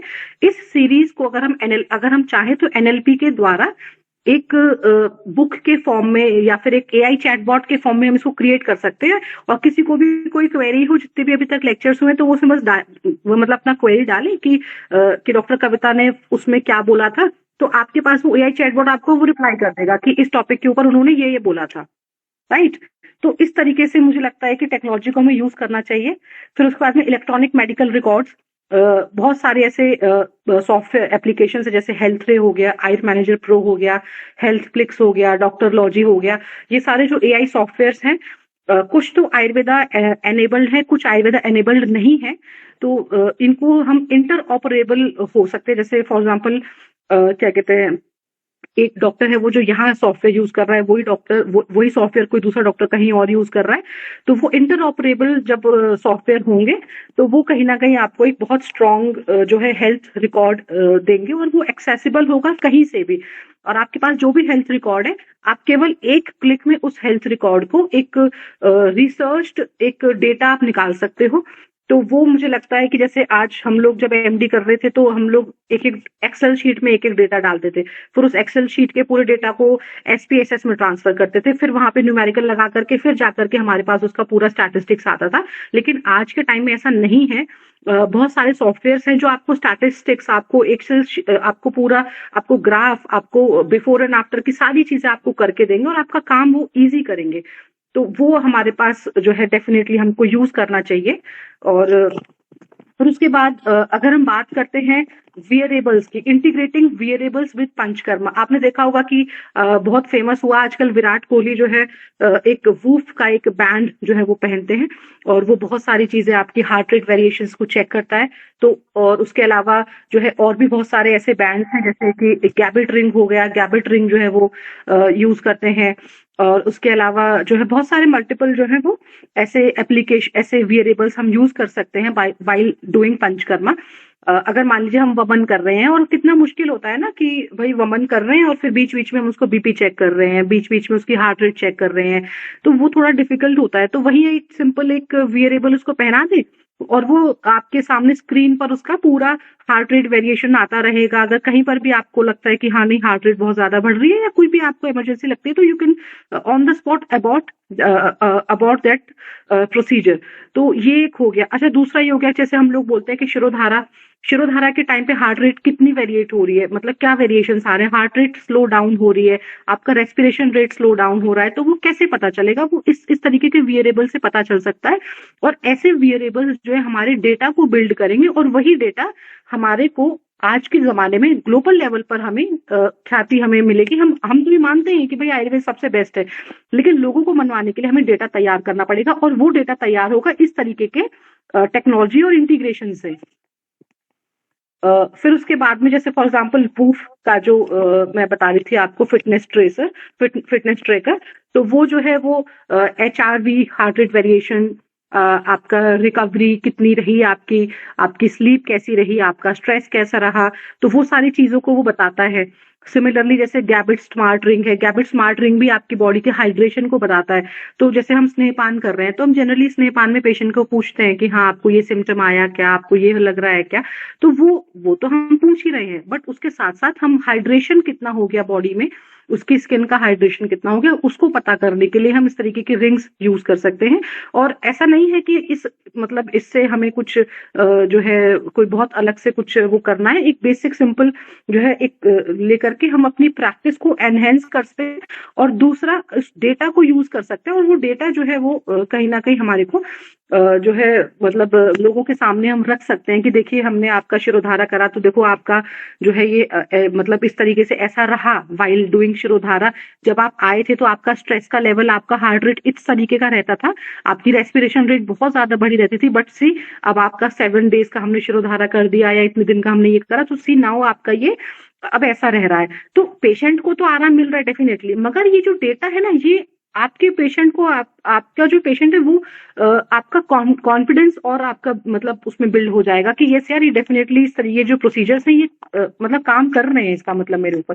तो इस तरीके की ये जो इंस्ट्रूमेंट्स हैं ये हम यूज कर सकते हैं। क्या कहते हैं, जैसे GOQ-II का जो है ECG फिटनेस बैंड है, तो ECG फिटनेस बैंड है, ये आपका बॉडी का फैट को भी जो है देखता रहता है। उसके अलावा और भी मल्टीपल हेल्थ मैट्रिक्स है जो ये मॉनिटर करता है। तो इस तरीके की जो बैंड्स हैं, फिटनेस के जो वेरिएबल्स हैं, उसको हम यूज कर सकते हैं, और ये डेफिनेटली हमें जो भी हमारे पेशेंट है उसमें उनकी जो कॉन्फिडेंस बिल्डिंग है उसमें हेल्प करेगा। कैसे हेल्प करेगा? बिफोर थेरेपी जितने भी सारे हमारे ऑब्जेक्टिव्स हैं हम उसको बेसलाइन उनको जज करें, पहले उनको नोट कर लें। ड्यूरिंग थेरेपी क्या चल रहे हैं उनको हम नोट कर लें। पोस्ट थेरेपी क्या रहे हैं उनको हम नोट कर लें, और उसके बाद में वो एक डॉक्यूमेंटेशन हम तैयार कर सकते हैं कि हाँ जी देखिए हमने इसको ये पेशेंट को ये चीजें करी, तो उसके बाद में इस तरीके से इसका पूरा ये सारी मैट्रिक्स रहे, और वो जो मैट्रिक्स है उसके बाद में आप उन्हीं सेम मैट्रिक्स को आप कहीं पर भी आप पब्लिश कर सकते हैं। और क्योंकि जो भी हमारे इंटरनेशनल जो जर्नल्स हैं जहां पर हमें ग्लोबल रिकॉग्निशन मिलना है, तो वो हम लोगों को बोलते हैं कि आप एक स्ट्रॉन्ग ऑब्जेक्टिव आप तैयार कीजिए। तो इस तरीके के ऑब्जेक्टिव्स अगर हम तैयार करेंगे तो डेफिनेटली हम अपने साइंस को और ज्यादा एक स्ट्रॉन्ग तरीके से लोगों के सामने रख सकते हैं। फिर उसके बाद में जैसे फॉर एग्जांपल जैसे बस्ती टेक्नोलॉजी जो है हमारी, अगर हम उसको इनकॉर्पोरेट करते हैं तो उसमें एक है single photon emission computed tomography, SPECT जिसे हम कहते हैं। वो क्या है? ये एक न्यूक्लियर मेडिसिन इमेजिंग टेस्ट है। इसको जैसे हम जो है क्या कहते हैं, हम बोलते हैं कि हाँ भाई बस्ती से जो है आपका जो मेडिसिन है, जैसे बस्ती को बोला गया है कि जिस तरीके से पेड़ में जब हम जल डालते हैं तो वो संपूर्ण पेड़ को जो है वो ग्रो करता है, उसके पुष्प को, पल्लव को वो ग्रो करता है। सिमिलरली बस्ती भी उसी तरीके से आपके पूरे शरीर को वो स्ट्रेंथ देती है। तो वो कैसे देती है? हमने बोल दिया कि हाँ भाई जैसे पेड़ को वो करती है। अब ये बात मैं किसी इंटरनेशनल फोरम पे नहीं बता सकते, ये मैं आप लोगों को हम लोग आपस में इससे उसको समझ सकते हैं। लेकिन अगर मुझे कहीं लोगों को बोलना है, कहीं किसी मेडिकल फ्रेटर्निटी में ये बात बोलनी है, तो मैं ये पेड़ वाला एग्जांपल तो नहीं दे सकती, कोई नहीं मानेगा। और अगर मैं बोलूंगी भी तो पीपल विल से कि ये क्या पोइट्री जैसे मतलब आप बातें बोल रहे हो। We definitely respect our science and we will always respect that, मगर उन लोगों को ये बताने के लिए हम इस तरीके के जो है टेस्ट कर सकते हैं, जहाँ पे जो है बस्ती है उसको हम SPECT जो तरीका है, इससे हम उसको उसमें हम ये रेडियो लेबल्ड एनीमास अगर हम देते हैं तो वो हम कर सकते हैं। इससे होगा क्या, इससे ये पता चलेगा कि आपका जो मेडिसिन है उसका ड्रग एब्जॉर्प्शन कितना है। ड्रग एब्जॉर्प्शन उसका हो रहा है तो इसका मतलब डेफिनेटली अगर ड्रग एब्जॉर्ब हो रहा है, किस लेवल तक हो रहा है, मतलब इस लेवल तक हो रहा है क्या वो पूरी बॉडी तक चला जाता है। तो उसके अलावा उसकी बायो अवेलेबिलिटी कितनी है, वो कितनी देर तक रहता है, उसकी बायो अवेलेबिलिटी। अब जैसे आचार्यों ने बोला है कि क्या कहते हैं, इसका जो है 9 आवर्स तक रहता है, अनुवासन का 45 मिनट्स तक रहता है। तो क्या वाकई में उतने समय तक उसकी बायो अवेलेबिलिटी रहती है बॉडी में। तो इस तरीके की साइंस से हम उसको यूज करके अपने कुछ कंपैरेटिव स्टडीज क्रिएट कर सकते हैं, और उसका रिटेंशन टाइम कितना है, उसके ड्रग डिलीवरी जो है वो, इन सब के ऊपर हम रिसर्च कर सकते हैं। फिर उसके बाद में शिरोधारा और टेक्नोलॉजी के, जैसे शिरोधारा जो है उसमें रियल टाइम इमेजिंग अगर हम जो है MRI करें रेस्टिंग स्टेट में और स्ट्रक्चरल MRI करें, तो इस तरीके की जो है टेक्नोलॉजी हम यूज करके हम ये देख सकते हैं कि शिरोधारा करते टाइम हमारे ब्रेन के कौन से ऐसे जो है पार्ट हैं, उनका जो है फंक्शन है वो जो है न्यूरल नेटवर्क क्रिएट हो रहे हैं क्या, या उनके कोई फंक्शन है वो उसमें कुछ चेंजेस आ रहे हैं क्या। तो इस तरीके की ऐसी न्यूरो इमेजिंग जो है हम यूज कर सकते हैं और to create strong evidences for our therapies and Ayurveda principles. फिर उसके बाद में एविडेंस बेस्ड प्रैक्टिस, तो ये वही है कि डेटा इज डायमंड। तो है क्या कि अगर हम इस तरीके के अगर हम इस तरीके के सॉफ्टवेयर्स और टेक्नोलॉजी को यूज करेंगे तो हमें एक तो हमको एफिशिएंसी तो हमें मिलेगी ही मिलेगी डेफिनेटली। हम अपने पेशेंट को स्ट्रांगली हम परस्यू कर सकते हैं कि देखिए इससे ये होगा, इससे आपकी हार्ट रेट ठीक होती है, इससे आपका रेस्पिरेशन रेट थोड़ा स्लो डाउन हो जाएगा, इससे ऐसा होगा। तो वो तो एक तरीका है ये पेशेंट को जो है कन्विंस करने का। दूसरा जो सबसे इम्पोर्टेंट है कि हमारे पास तैयार क्या हो रहा है, वो हमारे पास हो रहा है तैयार एविडेंस। तो जो एविडेंस है वो एविडेंस कहीं ना कहीं हमें ग्लोबल लेवल पर हमें स्टैंड करने के लिए हेल्प करेगा। तो एविडेंस जो है वो क्रिएट होगा। अब इतनी सारी हमने बात कर ली कि इस तरीके से हम जो है हेल्प कर सकते हैं अपनी साइंस को ग्रो करने में। क्या गवर्नमेंट हम लोगों को कुछ ऐसा प्रोवाइड कर रही है जो हमें हेल्प करे? अगर हमारे पास कोई तरीका है कुछ काम करने का, कोई आइडिया है, तो क्या गवर्नमेंट की कुछ स्कीम्स है हमारे पास? तो डेफिनेटली गवर्नमेंट ने बहुत ज्यादा काम किया है। तो पहला तो हमारे पास आयुर्ज्ञान स्कीम हो गया। आयुर्ज्ञान स्कीम के अंदर में हमारे बहुत सारे CME प्रोग्राम्स होते हैं, एक्स्ट्राम्यूरल रिसर्च प्रोजेक्ट्स होते हैं। इस तरीके के जो प्रोटोटाइप या डिवाइस डेवलपमेंट अगर हम करते हैं तो उसके अंडर में हमें फंडिंग मिलती है। कोई R&D अगर हमें करनी है तो वो R&D करने के लिए हमें बहुत सारे संस्थानों में हमें सर्विसेज मिल सकती हैं। फॉर एग्जाम्पल मैंने कोई चीज या मैंने कोई वो तैयार किया है इंस्ट्रूमेंट, अब मुझे उस इंस्ट्रूमेंट को किसी लैब में जाकर के जो है चेक कराना है, मेरे पास वो फैसिलिटी नहीं है लैब की, मगर गवर्नमेंट ने बोला है कि आप इस स्कीम के अंडर में आप जो है जहां पर भी इस तरीके की कोई फैसिलिटीज है, कैपेसिटी बिल्डिंग फैसिलिटीज हैं, तो वहां जाकर के आप अपने उस पर्टिकुलर प्रोटोटाइप का या उस सॉफ्टवेयर का या उस चीज के ऊपर आप R&D जाकर के कर सकते हो, that to free of cost. उसमें किसी भी तरीके की एक्स्ट्रा कॉस्टिंग आपको नहीं देनी है। फिर उसके बाद में एक्स्ट्राम्यूरल रिसर्च स्कीम है। It is again a part of Ayurgyan only. EMR schemes में जो है आपको ग्रांट मिलता है, फंडामेंटल क्लिनिकल फार्माकोलॉजिकल जो है आप इस तरीके की रिसर्चेस अगर आप आयुष में कैरी करते हो तो उसके लिए आपको ग्रांट मिलता है गवर्नमेंट की तरफ से। आप किसी भी तरीके के प्रोटोटाइप या कोई सॉफ्टवेयर डेवलप कर रहे हो या इंस्ट्रूमेंट आप कोई तैयार कर रहे हो तो वो आपको जो भी आपकी कॉस्टिंग होगी आपको उसके लिए कंप्लीट आपको ग्रांट मिलेगा। फिर उसके बाद में स्टार्टअप इंडिया जो है मिनिस्ट्री ऑफ कॉमर्स का ये स्कीम है। इसके अंदर में क्या है कि आपको लीगल फाइनेंशियल आपको क्या कहते हैं ये वो देंगे, हेल्प करेंगे आपको टैक्स का एग्जम्पशन मिलता है, आपको फंडिंग मिलती है, आपको मेंटोरिंग हेल्प भी मिलती है। फॉर एग्जाम्पल आपके पास जो है आपके पास कोई भी आइडिया है, आप स्टार्टअप इंडिया की वेबसाइट पे जाकर के आप वहां पर आप उसको जो है डाल सकते हैं और उसके ऊपर आपको 50% रिबेट मिलेगा आपके ट्रेडमार्क के ऊपर। आपका ट्रेडमार्क का अगर आपको कोई प्रोटोटाइप क्रिएट हो गया है तो आपको उस पर 50% आपको गवर्नमेंट जो है छूट देती है उसको ट्रेडमार्क को जो है लेने के लिए। 80% रिबेट मिलता है पेटेंट कराने पर। आपको 3 साल के लिए गवर्नमेंट जो है टैक्स से एग्जेम्प्ट करती है। तो इस तरीके की बहुत सारी एनकरेजिंग जो है गवर्नमेंट स्कीम्स हैं स्टूडेंट लेवल पर अगर हम देखते हैं तो स्पार्क CCRAS का जो है वो अगेन बहुत ज्यादा मतलब it is a very great opportunity for the UG and PG students. It gives funding which may allow a better infrastructure, advanced equipment और maybe instrumentation. तो उस तरीके का हम जो है फंडिंग भी गवर्नमेंट से मिल सकता है स्टूडेंट लेवल पर भी. फिर उसके बाद में एक स्कीम है E-युवा स्कीम. E-युवा स्कीम का मतलब है एंटरप्रेन्योरशिप फॉर यूथ एस्पिरेंट्स. अब जितने भी यूथ हैं उनको जो है एनकरेज करने के लिए E-युवा स्कीम जो है वो है biotechnology industry research assistance council. और इस तरीके की जो है क्या कहते हैं, अगर आपके पास में कोई भी UG है, PG है, PhD स्टूडेंट है, आप बायरेक की वेबसाइट में जाकर के आप वहां पर लॉग इन करके आप अपना कोई भी जो आपका आइडिया है आप उस पर एंटर कर सकते हैं. दे विल लाइक क्या कहते हैं, आपको वो खुद से मेल करेंगे कि आपका ये जो आइडिया है इस पर हम आपको फंड करेंगे. आपको जो है जो भी आपको क्या कहते हैं हेल्प चाहिए रिगार्डिंग एनीथिंग, वो आपको वो सारी चीजें देंगे. तो ये बहुत अच्छा स्ट्रॉन्ग जो है ऑप्शन है ये करने के लिए.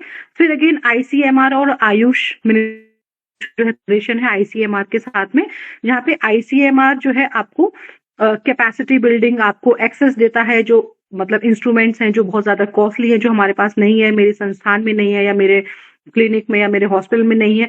तो ICMR के साथ में आप जाकर के आप वहां पर उनको एक एप्लीकेशन लिख करके आप जो है अपना कोई भी टेस्टिंग है, कोई भी इंस्ट्रूमेंटेशन है जो आपको वहां जाकर के यूज करना है, कुछ कोई फैसिलिटी है जो आपको यूज करनी है एज अ रिसर्चर, तो आपको वो एक इंफ्रास्ट्रक्चर देंगे जहां पर आप जाकर के उसको शेयर कर सकते हो. तो इससे क्या होगा कि आपको जो आपकी पूरी जो फुल जो कॉस्ट होगी वो ICMR और गवर्नमेंट ही आपका वो बियर करेगी. फिर उसके बाद में सिमिलरली CSR और IIT जो है, IIT जितने भी IITs हैं उनके पास में कंबाइंड जो है वो क्या कहते हैं, उनके पास में CSR लैब्स होती हैं. तो वहां जाकर के आप उनकी लैब्स में जाकर के, फॉर एग्जांपल आपने कोई भी ड्रग बनाया है, आपका कोई प्रोटोटाइप है, तो आप उनकी जो एडवांस लैब्स हैं वहां जाकर के आप उनकी वेबसाइट पे जाकर के आप उसको जो है उनकी लैब्स में अपना एक स्लॉट बुक करा सकते हो, और फ्री ऑफ कॉस्ट और बहुत कुछ सब्सिडाइज रेट्स पे भी आपको वो जो है वेरियस लैब्स प्रोसीजर्स आप जाकर के वहां पर यूज कर सकते हो. अब बात आती है IITs कैसे इंटरडिसिप्लिनरी PhD जो है प्रोग्राम उनको जो है कराते हैं और किस तरीके से आप कर सकते हैं. फॉर एग्जांपल आपका कोई भी आपके टीचर हैं, आप अपने टीचर के साथ में मिलकर के कोई प्रोजेक्ट तैयार, कोई भी जो है टॉपिक या कोई प्रोजेक्ट तैयार कर सकते हैं, एक रिसर्च प्रपोजल तैयार कर सकते हैं, और वो आप IIT के इंटरडिसिप्लिनरी जो उनकी रिसर्चेस की जो ब्रांच है उनको जाकर के मेल कर सकते हैं. और वो जाकर जब आप वो मेल कर देंगे तो वो मेल से फिर आपको रिप्लाई करते हैं कि उससे उस क्या कहते हैं उस पर्टिकुलर जो भी आपका रिसर्च प्रपोजल है, अगर उसमें उनको कोई स्ट्रॉन्ग कोई फ्यूचर पर्सपेक्टिव दिखता है या उनका इंटरेस्ट होता है, तो वो आपको उस चीज के ऊपर रिप्लाई करके और आप एक वो और फिर वो जो भी प्रोफेसर है वो फर्दर अपनी जो है मैनेजमेंट टीम में जाकर के उसको फर्दर शेयर करके, और आप एज अ स्टूडेंट भी आप उसमें जा सकते हैं और आप एज अ PI भी आप उसमें जा सकते हैं. तो इस तरीके की इंटरडिसिप्लिनरी बहुत सारी ऐसी जो है अपॉर्चुनिटीज है जो IIT हमें प्रोवाइड करते हैं. रिसेंटली IIT बॉम्बे ने भी आयुर्वेदा पोस्ट ग्रेजुएट्स को इनवाइट किया था अपने बायोटेक्नोलॉजी के PhD प्रोग्राम्स में. तो we are eligible for any such biotechnology examinations. वहां जाकर के आप एग्जाम में बैठ के और इस तरीके की आप IITs में अपने रिसर्च को आप कर सकते हैं एज अ PhD. सो हमें करना क्या है, अपनी एक्सपर्टीज को लैवरेज करना है, अपनी फैकल्टी के साथ हम कोलैबोरेट कर सकते हैं. और IIT की जो भी ऑफिशियल वेबसाइट है उस पर आप अपडेटेड आप रहिए, तो उसमें बहुत सारे आजकल ऑप्शंस जो है वो मिल रहे हैं, और जिसमें कि उनकी एलिजिबिलिटी क्राइटेरिया में आयुर्वेदा पोस्ट ग्रेजुएट और आयुर्वेदा ग्रेजुएट्स भी होता है. तो इस तरीके से आप IITs में जाकर के भी आप इसको जो है परस्यू कर सकते हैं, इस तरीके के इंटरडिसिप्लिनरी रिसर्चेस को. कोई भी relevant research area you can identify and then prepare a strong research proposal. एक स्ट्रॉन्ग रिसर्च प्रपोजल प्रिपेयर करके you can mail it to various interested जो है IIT फैकल्टीज, और फिर उसके ऊपर जो है वो आपको रिप्लाई करके आपके जो है मेल के थ्रू आप उसको जो है रिप्लाई करके उसके बाद में आप जो है उसके ऊपर आप काम कर सकते हो उन फैकल्टीज के साथ में. So there are various types of funding schemes at IIT.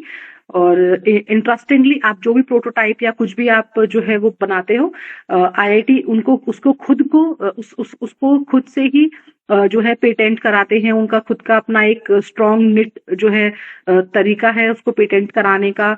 और it is very easy there कि आप किस इस तरीके की फैसिलिटीज और उस पे आप काम कर सकते हैं और उसको आप इंटीग्रेट करा सकते हैं। आप कोई भी प्रोटोटाइप आप फॉर एग्जांपल आपने बनाया है तो आप उसको आप उसकी क्लिनिकल जो है ट्रायल्स भी आप करा सकते हैं। आईआईटी उसकी भी फैसिलिटीज आपको प्रोवाइड कराता है।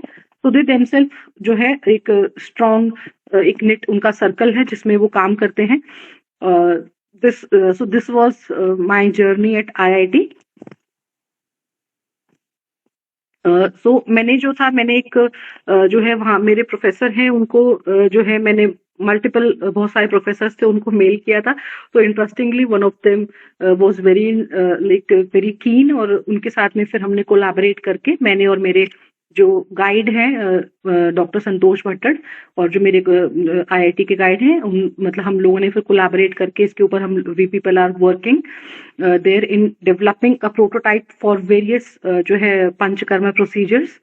इस तरीके का हम प्रोटोटाइप कर रहे हैं और उसके बाद में फिर हम उसको जो है ये क्या कहते हैं उसके बाद में हम उसको उसका क्लिनिकल ट्रायल जो है वो कर सकते हैं।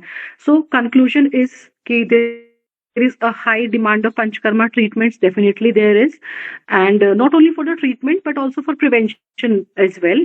So this increasing Panchakarma demand brings an urgent need for modern instrumentation and digital integration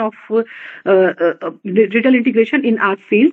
So various जितने भी हमारे प्रोसीजर्स हैं अगर हम इसको सॉफ्टवेयर बेस्ड जो है पेशेंट मैनेजमेंट करें, थेरेपी मॉनिटरिंग करें, इससे स्टैंडर्डाइजेशन भी होगा और जो हमारे जो थेरेपिस्ट है उनका जो वर्कलोड है वो बहुत कम हो जाएगा।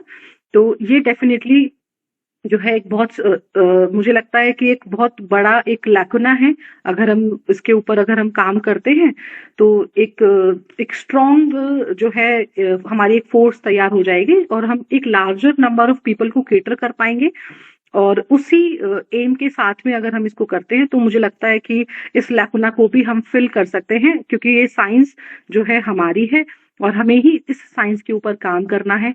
और डेफिनेटली जो है हर चीज के मतलब प्रोज एंड कॉन्स होते हैं। उन कॉन्स को अगर हम ध्यान में रखते हुए अगर हम इस साइंस को और डेवलप करेंगे तो definitely it is going to help all of us and the patient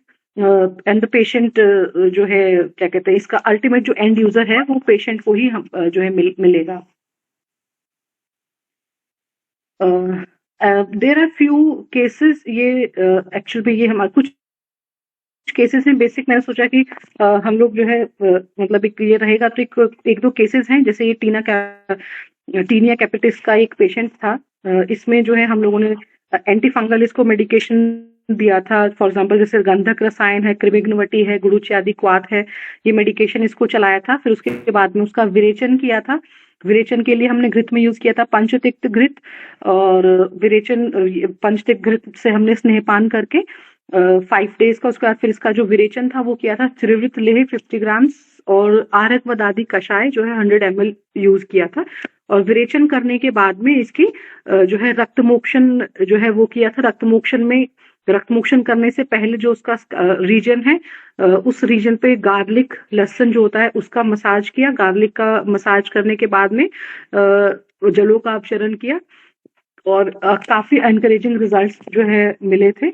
फिर उसके बाद में ये एक्चुअल में इसका जो वीडियो था वो इसमें अपलोड नहीं हो पाया प्रेजेंटेशन में, बट स्टिल आई थॉट कि ये ट्रीटमेंट प्लान मैं शेयर कर सकती हूँ शार्टिका का। सो द पेशेंट जो है उसको उद्वर्तन सबसे पहले 3 डेज का उद्वर्तन किया था क्योंकि थोड़ा सा आम के कुछ लक्षण मिल रहे थे। तो 3 डेज के उद्वर्तन में आम के लक्षण जब हमें लगे कि हाँ ठीक है वो थोड़ा सा शांत हो गए हैं तो फिर उसके बाद में सर्वांग अभ्यंग जो है बला गुरुचि आदि तेल से किया था और वाष्पस्वेदन किया था दशमूल क्वाथ का।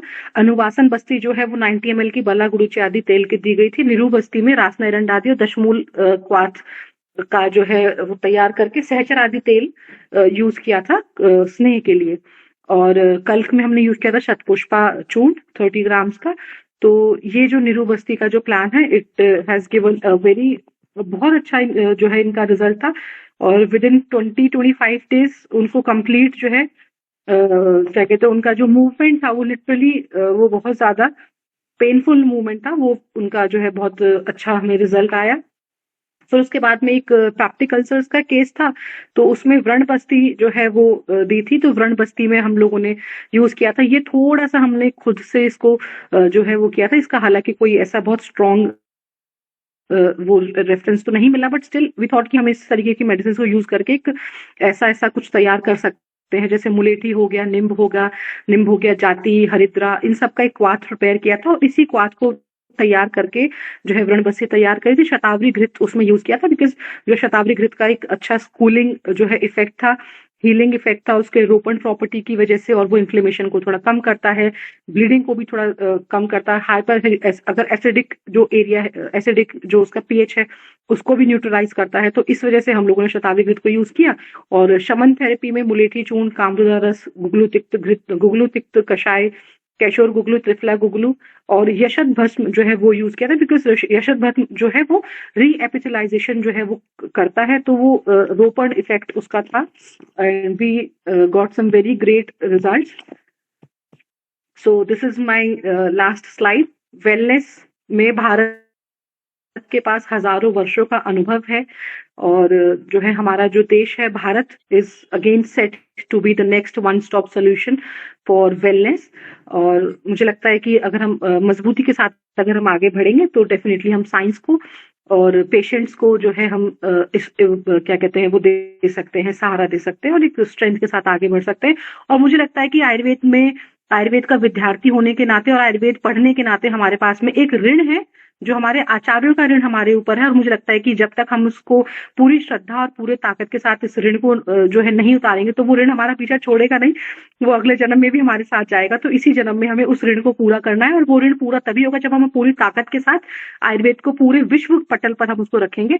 तो इसी मैसेज के साथ मैं सभी जितने भी मेरे श्रोता लोग हैं, जितने भी ऑडियंस है, मैं सबको बहुत बहुत धन्यवाद करती हूँ। बहुत I am a very junior, but still I tried my level best to give my क्या कहते हैं, मैं अपना पूरा सारा जो भी मेरी नॉलेज जो मैंने अब तक अपने मतलब आईआईटी का जो मेरा एक्सपीरियंस था, तो मैंने सोचा कि आप सबको शेयर करूं। डेफिनेटली इस अगर कभी भी आपको इससे संबंधित या मेरे जो इस पूरी पीपीटी से संबंधित कोई भी क्वेरी है, तो आप जो है कभी भी मुझे इस बारे में आप जो है कभी भी मेरे मेल आईडी पर आप मुझे जो है क्वेरी कर सकते हैं। Thank you so much Hetal ma'am for giving me this opportunity. I am really very blessed कि मेरे इस साल की शुरुआत इतनी अच्छी अपॉर्चुनिटी के साथ हुई है, और इतने सारे लर्नेड आयुर्वेदा की फ्रेटर्निटी के लोग मुझे सुन पा रहे हैं। This is really a very, this is happy new year for me now. Thank you so much ma'am. जी, बहुत बहुत धन्यवाद। एक्स्ट्रा ऑर्डिनरी प्रेजेंटेशन है, और मैं समझती हूँ कि बहुत सारे लोगों को प्रेरित करेगा।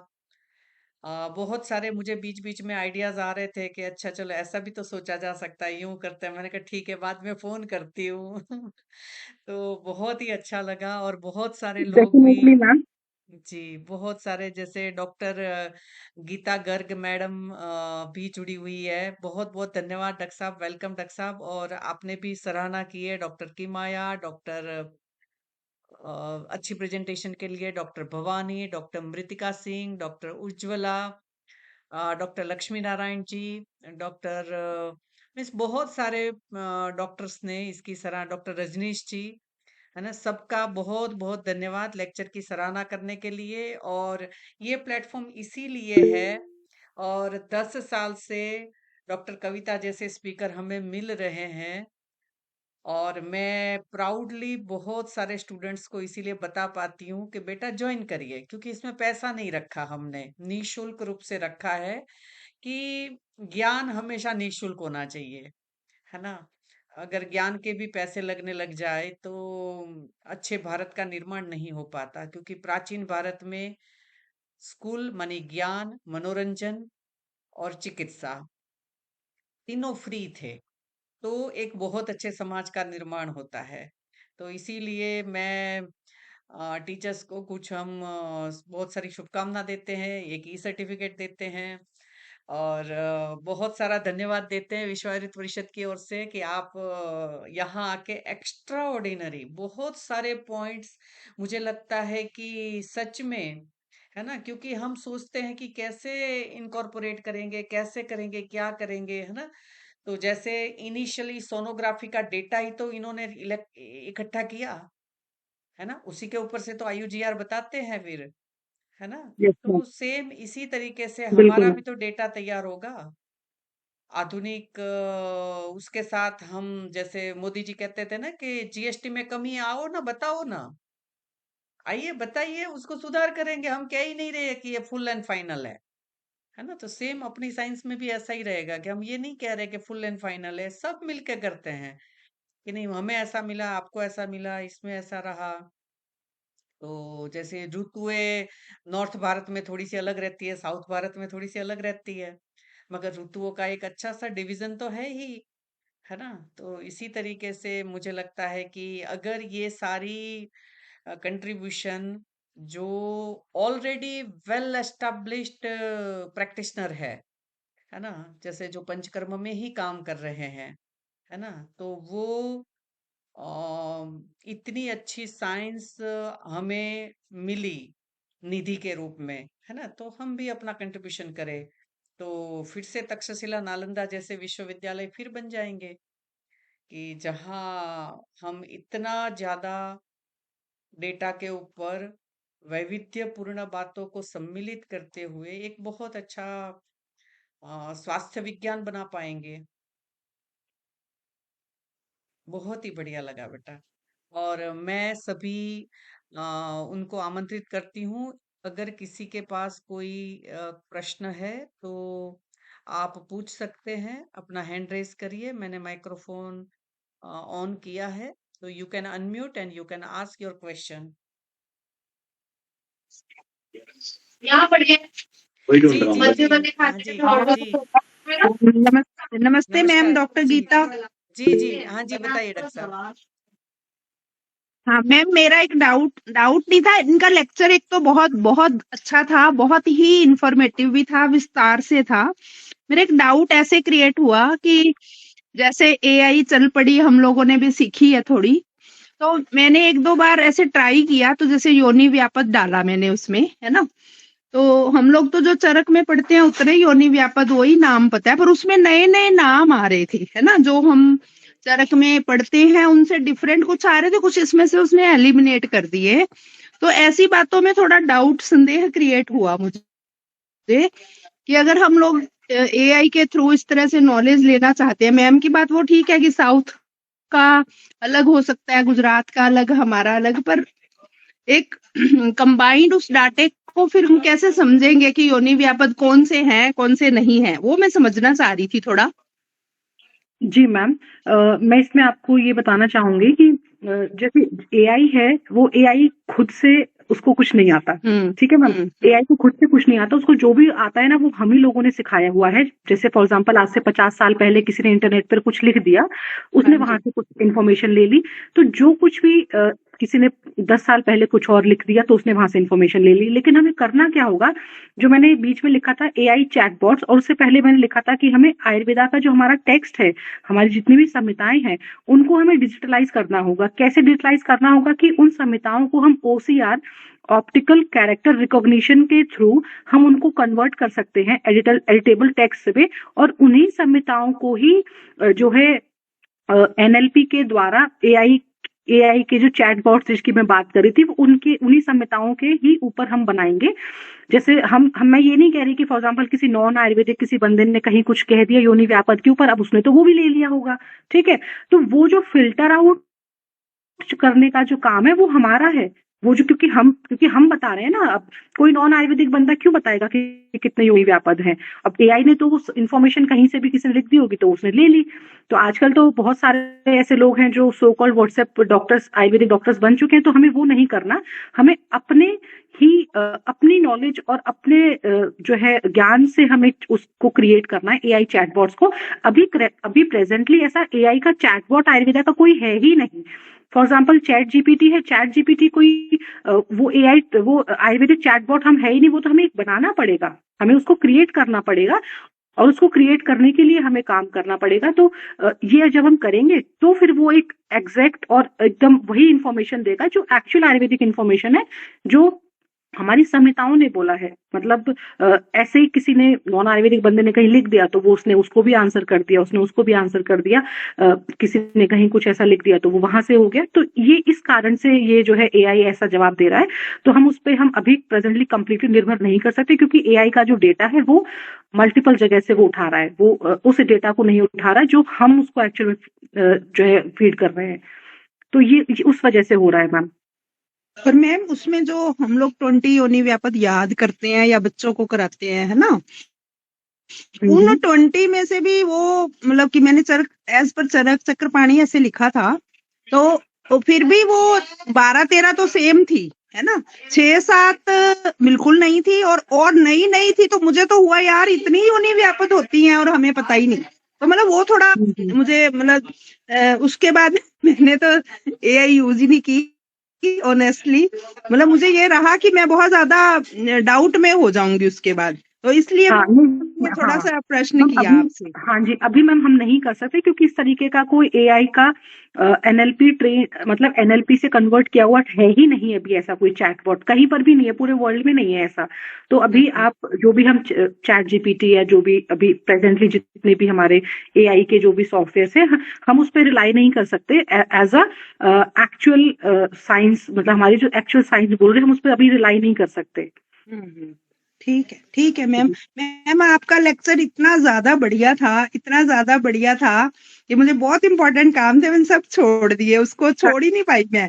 सच में very good, God bless you ma'am.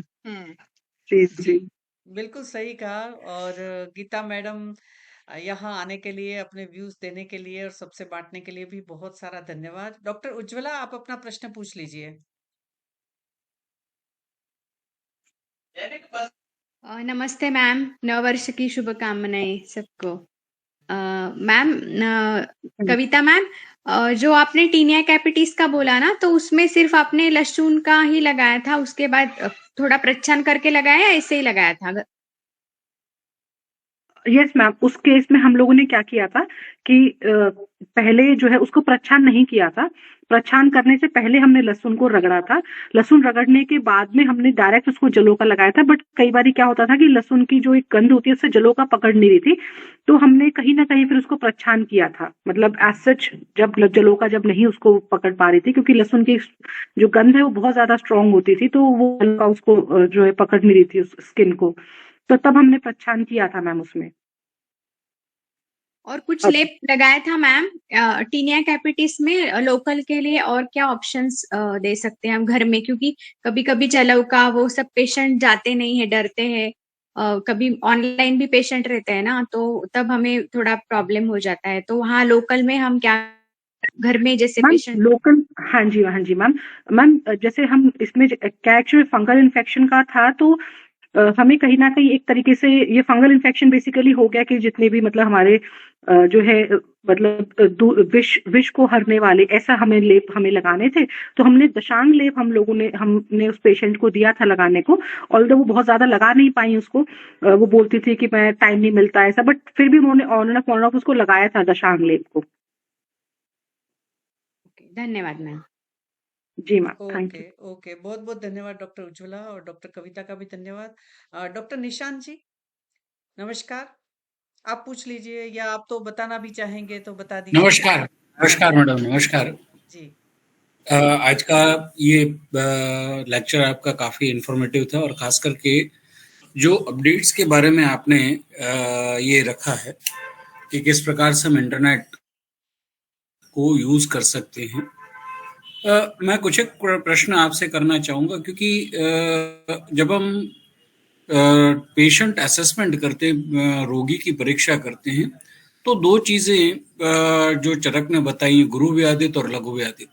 जो मेरी गुरु व्याधित और लघु व्याधित की समझ है वो इस प्रकार से है कि रोगी की कंप्लेंट्स उसके मेंटल कंडीशनिंग के आधार पर रहती है, और बॉडी की फिजिक पैथोलॉजिकल चेंज ये अलग रहती है। हमारी जो ट्रीटमेंट की जो मेथड है वो कहीं ना कहीं हमें पैथोलॉजिकल करेक्शन पर ज़्यादा फोकस करना है, और सिम्टोमेटोलॉजी पर जो फोकस करना है उसमें थोड़ा बहुत हमें जो है ये काउंसलिंग पार्ट से जो है वो करना है।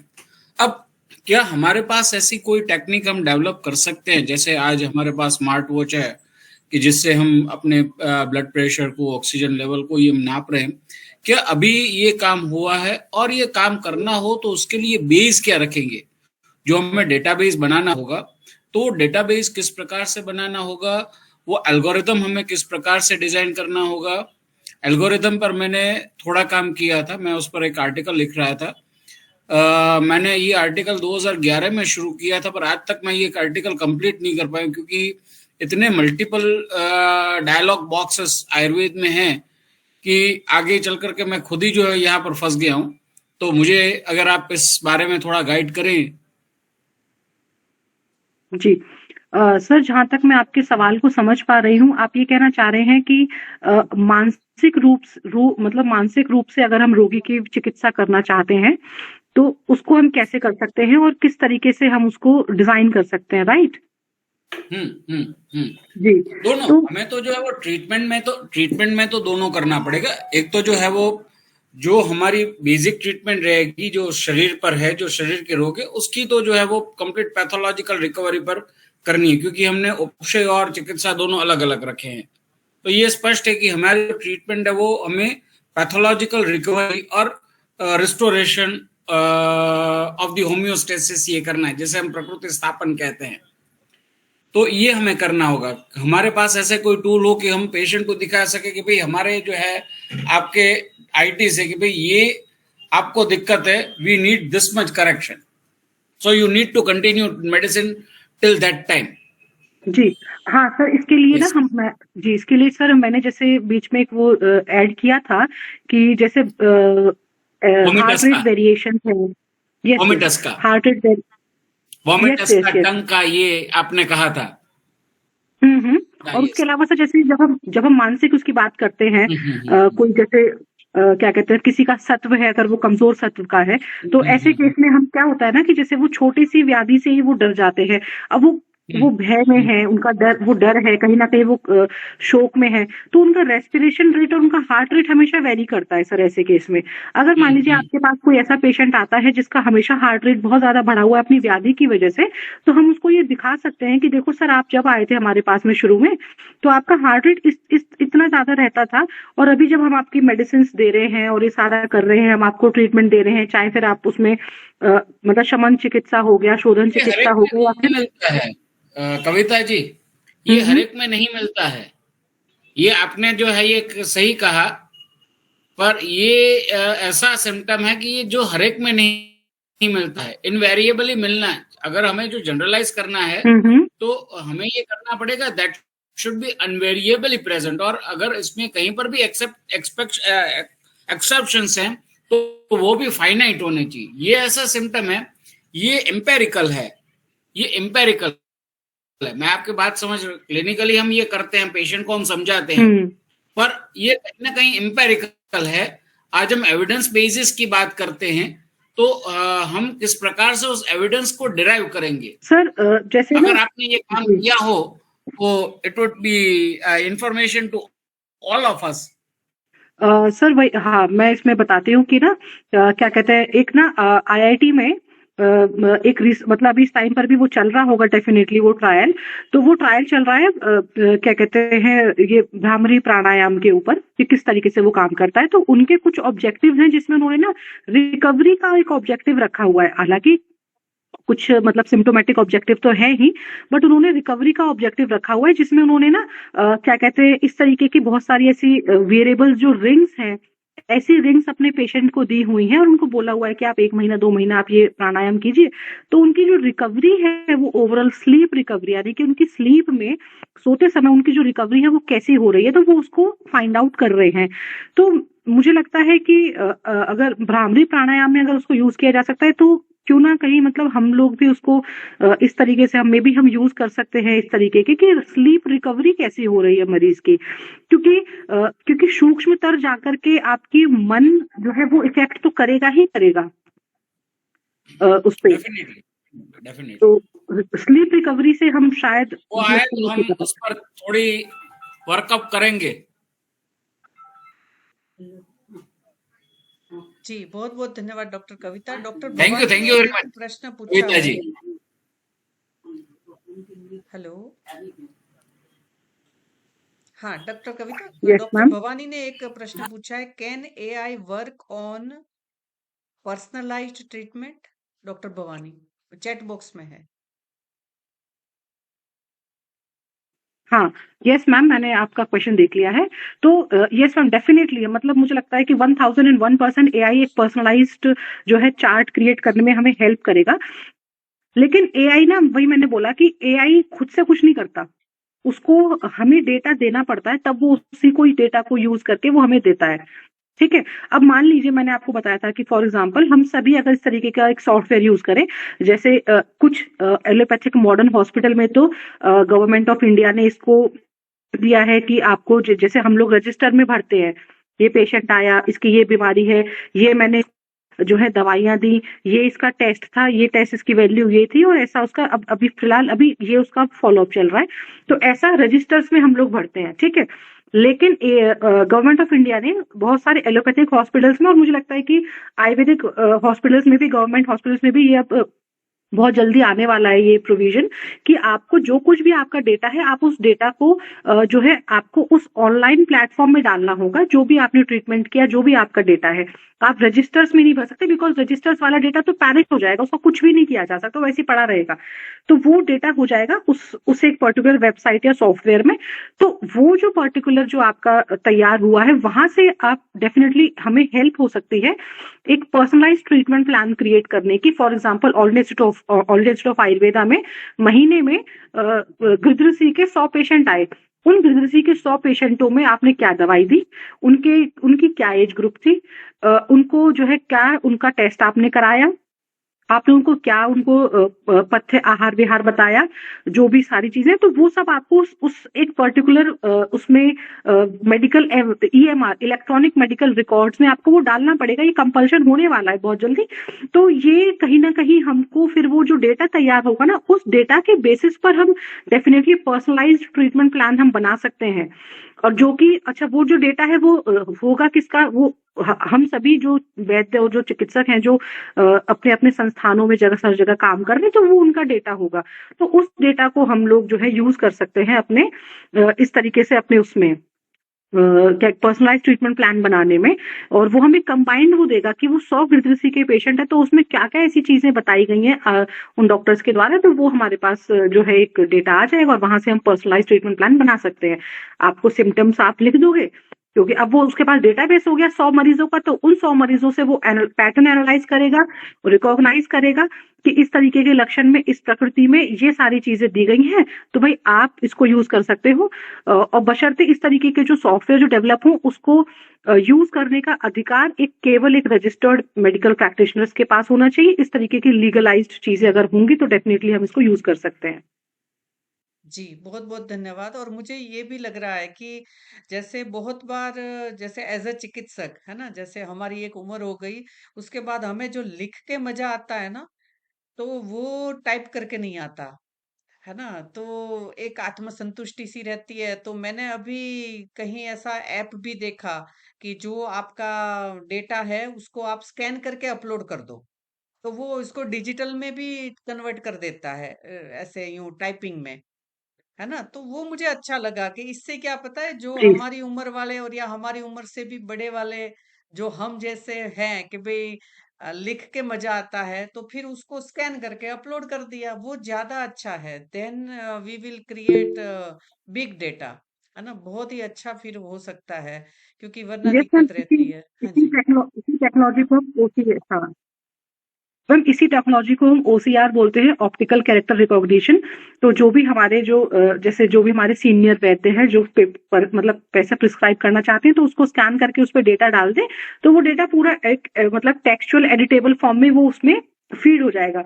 कंप्लेन क्या हुई, चिकित्सा क्या हुई, पथ्य आहार विहार क्या दिया, तो वो उसी को ही कैच करके वो उस टेम्पलेट में उसको डाल देगा। तो ये भी तरीका है कि हम उसको वैसे यूज कर सकते हैं OCR के थ्रू। जी जी। डॉक्टर उज्ज्वला, लास्ट क्वेश्चन, फटाफट बोलो बेटा, डॉक्टर साहब का काफी समय ले लिया। हाँ मैम, जैसे कि आपने बोला ना कि लिखने का ही आप पसंद करते हैं, तो मुझे भी वैसे ही होता है कि मुझे लगता है कि मैं लिखूं तो ही मुझे समझ में आएगा सब हेतु, और वो जो है ना, हम तो सब छोटे छोटे हेतु हमें ध्यान में आएंगे। जब टाइप करेंगे तो हम इतना इलेबोरेट नहीं टाइप कर सकते, उसके अम्ल रस वाले सब जो षड्रसात्मक आहार है, या हम कोई जंक फूड का, तो वो मुझे थोड़ा सा समझ नहीं आता है कि इतना हम हेतु विश्लेषण बहुत डीपली कैसे लिखे वहां पे। मतलब वो मैं कर ही नहीं पाती हूँ, तो वो उसमें थोड़ा सा गाइड कीजिए मैम। हाँ। मैम देखिए, जैसे आप बात कर रहे हो कि मैं उसमें सॉफ्टवेयर में ऐसा हम लोग नहीं कर पाएंगे, तो है क्या कि वो सॉफ्टवेयर हमें ही बनाना है। ठीक है, और बहुत से लोग बना भी रहे हैं और बहुत से लोग बना करके चला भी रहे हैं। लेकिन वो जो बनाने और चलाने वाले सब लोग नॉन आयुर्वेदिक लोग हैं, तो उनको जितना आता है, जहां कहीं से थोड़ा बहुत इधर उधर से मिल गया तो उन्होंने बना करके क्रिएट कर दिया। लेकिन एज अ मेडिकल एडवाइजर, जैसे आप मैम आप बता रहे हो कि आपको पूरा प्रॉपर हेतु का एनालिसिस करना है, ये सारी चीजें करनी है, तो आप उसमें एक एक आप पॉइंट बताएंगे ना कि हाँ मुझे फॉर एग्जांपल मुझे जब असेसमेंट करना है तो अष्टविध असेसमेंट करना है, दशविध असेसमेंट करना है। एक एक पॉइंट डिटेल बाय डिटेल, जितना डिटेल आप उसमें डालोगे वो उतना ही डिटेल वे में मतलब वो पूरा एप्लीकेशन हो जाएगा। और फॉर एग्जाम्पल जैसे आप पेपर पे ही करना चाहते हो, तो अगर आप नहीं उसमें करना चाहते तो आप उसको स्कैन करो और उसको ओसीआर के थ्रू वो उस पूरे स्कैन को एग्जैक्टली वही वही चीजों में उसको फिल कर सकते हैं। तो मुझे लगता है कि ईदर वे जो है वो ये जो है सॉल्व हो सकता है तरीका। जी, बिल्कुल सही कह रहे हैं। और मुझे ये ऐसे भी लग रहा है कि जैसे 20-30 या 40-50 जो जैसे महादेवन सर है ना, ऐसे साउथ से हैं, मैंने उनके कुछ लेक्चर सुने। और दूसरे भी बहुत सारे अच्छे अच्छे टीचर्स है, प्रैक्टिशनर है, उनके ही लेक्चर से डेटा बनाया जाए, है ना। एआई को बोल के ये 30 लोगों का उठा भाई तू तो, है ना। ऐसा भी तो हो सकता यस मैम, यस मैम, है ना, बिल्कुल। कि भाई बिल्कुल जैसे मैम, बिल्कुल, जैसे हमने तपन सर है, एनएलपी के तपन सर एनएलपी के इतनी थ्रू अच्छी उसको। क्लिनिकल बातें बताते हैं। वहां जयपुर में भी जब मैं टीचर थी, वहां कार्यरत थी, तो वहां भी आए थे सर। तो इतनी बस कहते उठा लो बेटे, पूछ लो सारा, है ना। ऐसे तो बढ़िया तरीके से उन्होंने हर क्लिनिकल बात बताई। और बहुत अच्छी तरीके से दोषों का समन, और कैंसर से बिना डरे कैसे चिकित्सा करनी, बहुत सारे पॉइंट शेयर किए उन्होंने। तो मुझे लगता है कि उन 20-50 वैद्यों के नाम के सहित भी एआई को काम पे लगाया जा सकता है कि आप तो ये करके बताइए ऐसे। तो भी एक बहुत अच्छा क्लिनिकल अप्रोच वाली यस मैम, समराइज्ड वे बिल्कुल। में हमारे पास आ जाएंगे, है ना। जी। हम्म। जी। यस मैम, तो इसमें ना हमारा मतलब एक लास्ट बस नोट उसमें कहना जी। चाहूंगी कि जी। उन वीडियोस की जो हमारे मतलब लर्नर जो स्कॉलर मतलब टीचर्स हैं उनकी वीडियोस और आयुर्वेदा का जो टेक्स्ट है, उन दोनों को एसोसिएशन रूल के थ्रू अगर हम उनका जो है टेक्स्ट तैयार कर लें, तो उनकी भी बात और उनकी बात किस श्लोक से या किस आयुर्वेदा के किस चरक संहिता के किस श्लोक से जाकर के वो कोरिलेट कर रही है, तो वो पूरा एक बुक फॉर्म में हमारे पास वो तैयार हो जाएगा। मतलब उसका एक चैटबॉट तैयार हो जाएगा। और वो मुझे लगता है कि आयुर्वेदा एजुकेशन सिस्टम को रेवोल्यूशन क्रिएट कर देगा, जो मुझे लगता है कि बहुत जरूरत है एजुकेशन सिस्टम को रिवोल्यूशनाइज करने की। This is my last message to all my listeners. जी, ये भी एक बहुत अच्छा पॉइंट है कि हम इस तरीके से अपने आयुर्वेद जगत में अपने ज्ञान को और विस्तृत करके और यूटिलाइजेबल, है ना, बहुत सारे लोगों के द्वारा वो उपयोग में आ सके, ऐसा बना सकते हैं। क्योंकि मुझे कई बार, है ना, जैसे मैं अपने स्टूडेंट्स को कहा करती थी कि आयुर्वेद में पीजी कंपलसरी होनी चाहिए, है ना। ये मैं अपने स्वयं के अनुभव से कहती हूँ कि जब मैंने बीएमएस किया 5.5 साल, और मुझे कितना समझ में आया, है ना।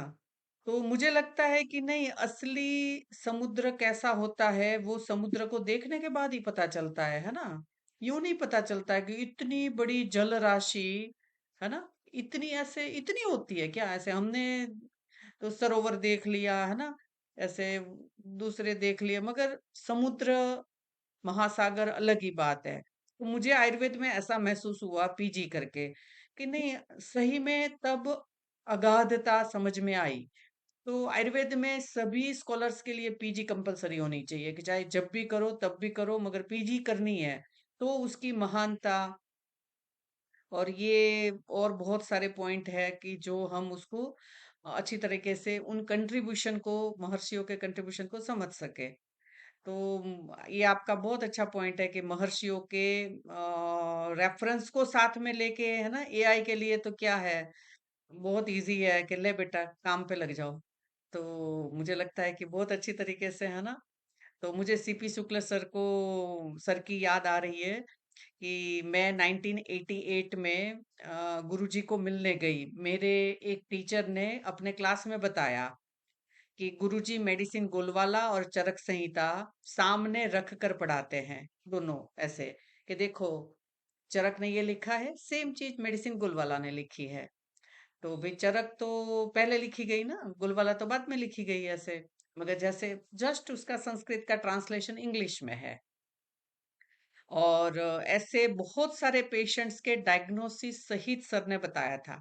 तो मेरे गुरुजी ने भी ऐसा ही बताया था कि ऐसे टीचर है। तो हम 1988 यूजी फर्स्ट ईयर मेरा, तो हम देखने के लिए पहुंच गए कि सर का कहाँ है घर, घर पे ही प्रैक्टिस करते हैं। तो जैसे ही अंदर जाने लगे तो पेशेंट को गुस्सा आ गया, कहते लाइन में बैठो, ऐसे अंदर नहीं जाना। मैंने कहा भाई मरीज नहीं हूँ, है ना, स्टूडेंट हूँ। कहते ना ना ना ना ना ना, तू बीच में बात करके टाइम खराब करेगी हमारा, तो लाइन में ही बैठो।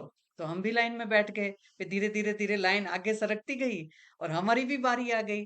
फिर सर ने पूछा कि गुरुजी ने पूछा क्या दिक्कत है। मैंने कहा गुरुजी दिक्कत नहीं है, बीएमएस फर्स्ट ईयर स्टूडेंट।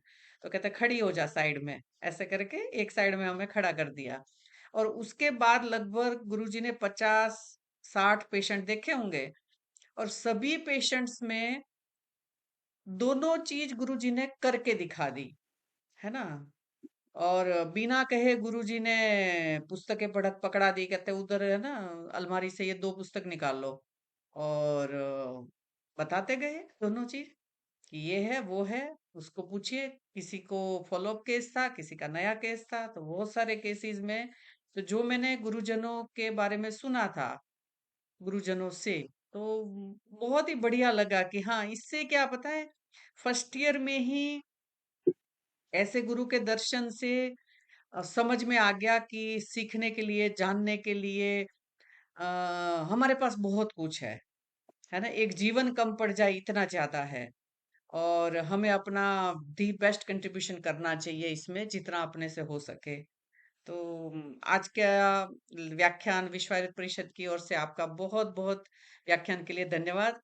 और हम आगे ऊपर भी एक इमरजेंसी व्याख्यान आप तैयार रखें, ऐसा आपसे निवेदन है। और एक स्टूडेंट ने आपका फोन नंबर मांगा है, तो दिया जा सकता है? हाँ जी मैम, मैं अपनी मेल आईडी आप शेयर कर देती हूँ। अच्छा जी, तो मेल आईडी पर जो है वो कांटेक्ट कर सकते हैं मुझे। ठीक है। हाँ ठीक जी। है, तो आप ये चैट बॉक्स में मेल आईडी लिख लीजिए, है ना, लिख दीजिए। तो मैं तब तक शांति मंत्र हाँ, लेती मेल हूँ। आईडी आप तब शेयर कर जी जी। आप चैट बॉक्स में लिख पाएंगे, है ना, चैट बॉक्स में लिख हाँ मैम, दीजिए आप। वही मैं देख रही हूँ। जी जी जी, ठीक है, अगर हो जाए तो। बाकी हाँ उस हाँ हाँ। स्टूडेंट को मैं जानती हूँ, तो मैं फिर उसको पर्सनल मैसेज करके भेज दूंगी, है। और सबसे लास्ट में शांति हाँ मंत्र। हाँ, जरूर जरूर। ओम सर्वे भवन्तु सुखिनः, सर्वे सन्तु निरामया, सर्वे भद्राणि पश्यन्तु, मा कश्चित् दुःखभाग् भवेत्। ओम शांति शांति शांति। नमो नमः। विश्व मंगल की कामना के साथ अपने अपने हिस्सेदारी का कर्तव्य आप सभी निभाते रहेंगे। हम सब मिलके आयुर्वेद के लिए एक बहुत अच्छा वातावरण तैयार करें, और कहीं ना कहीं हम भारत के लोगों की चॉइस में सबसे पहले आयुर्वेद आए, ऐसी कोशिश करें, जिससे आयुर्वेद के अच्छे दिन आएंगे और आयुर्वेद भारत की राष्ट्रीय चिकित्सा पद्धति एक दिन घोषित हो। बहुत बहुत धन्यवाद सभी पार्टिसिपेंट्स का, और डॉक्टर कविता आपका स्पेशली बहुत बहुत धन्यवाद। Thank you so much ma'am. धन्यवाद जी, धन्यवाद।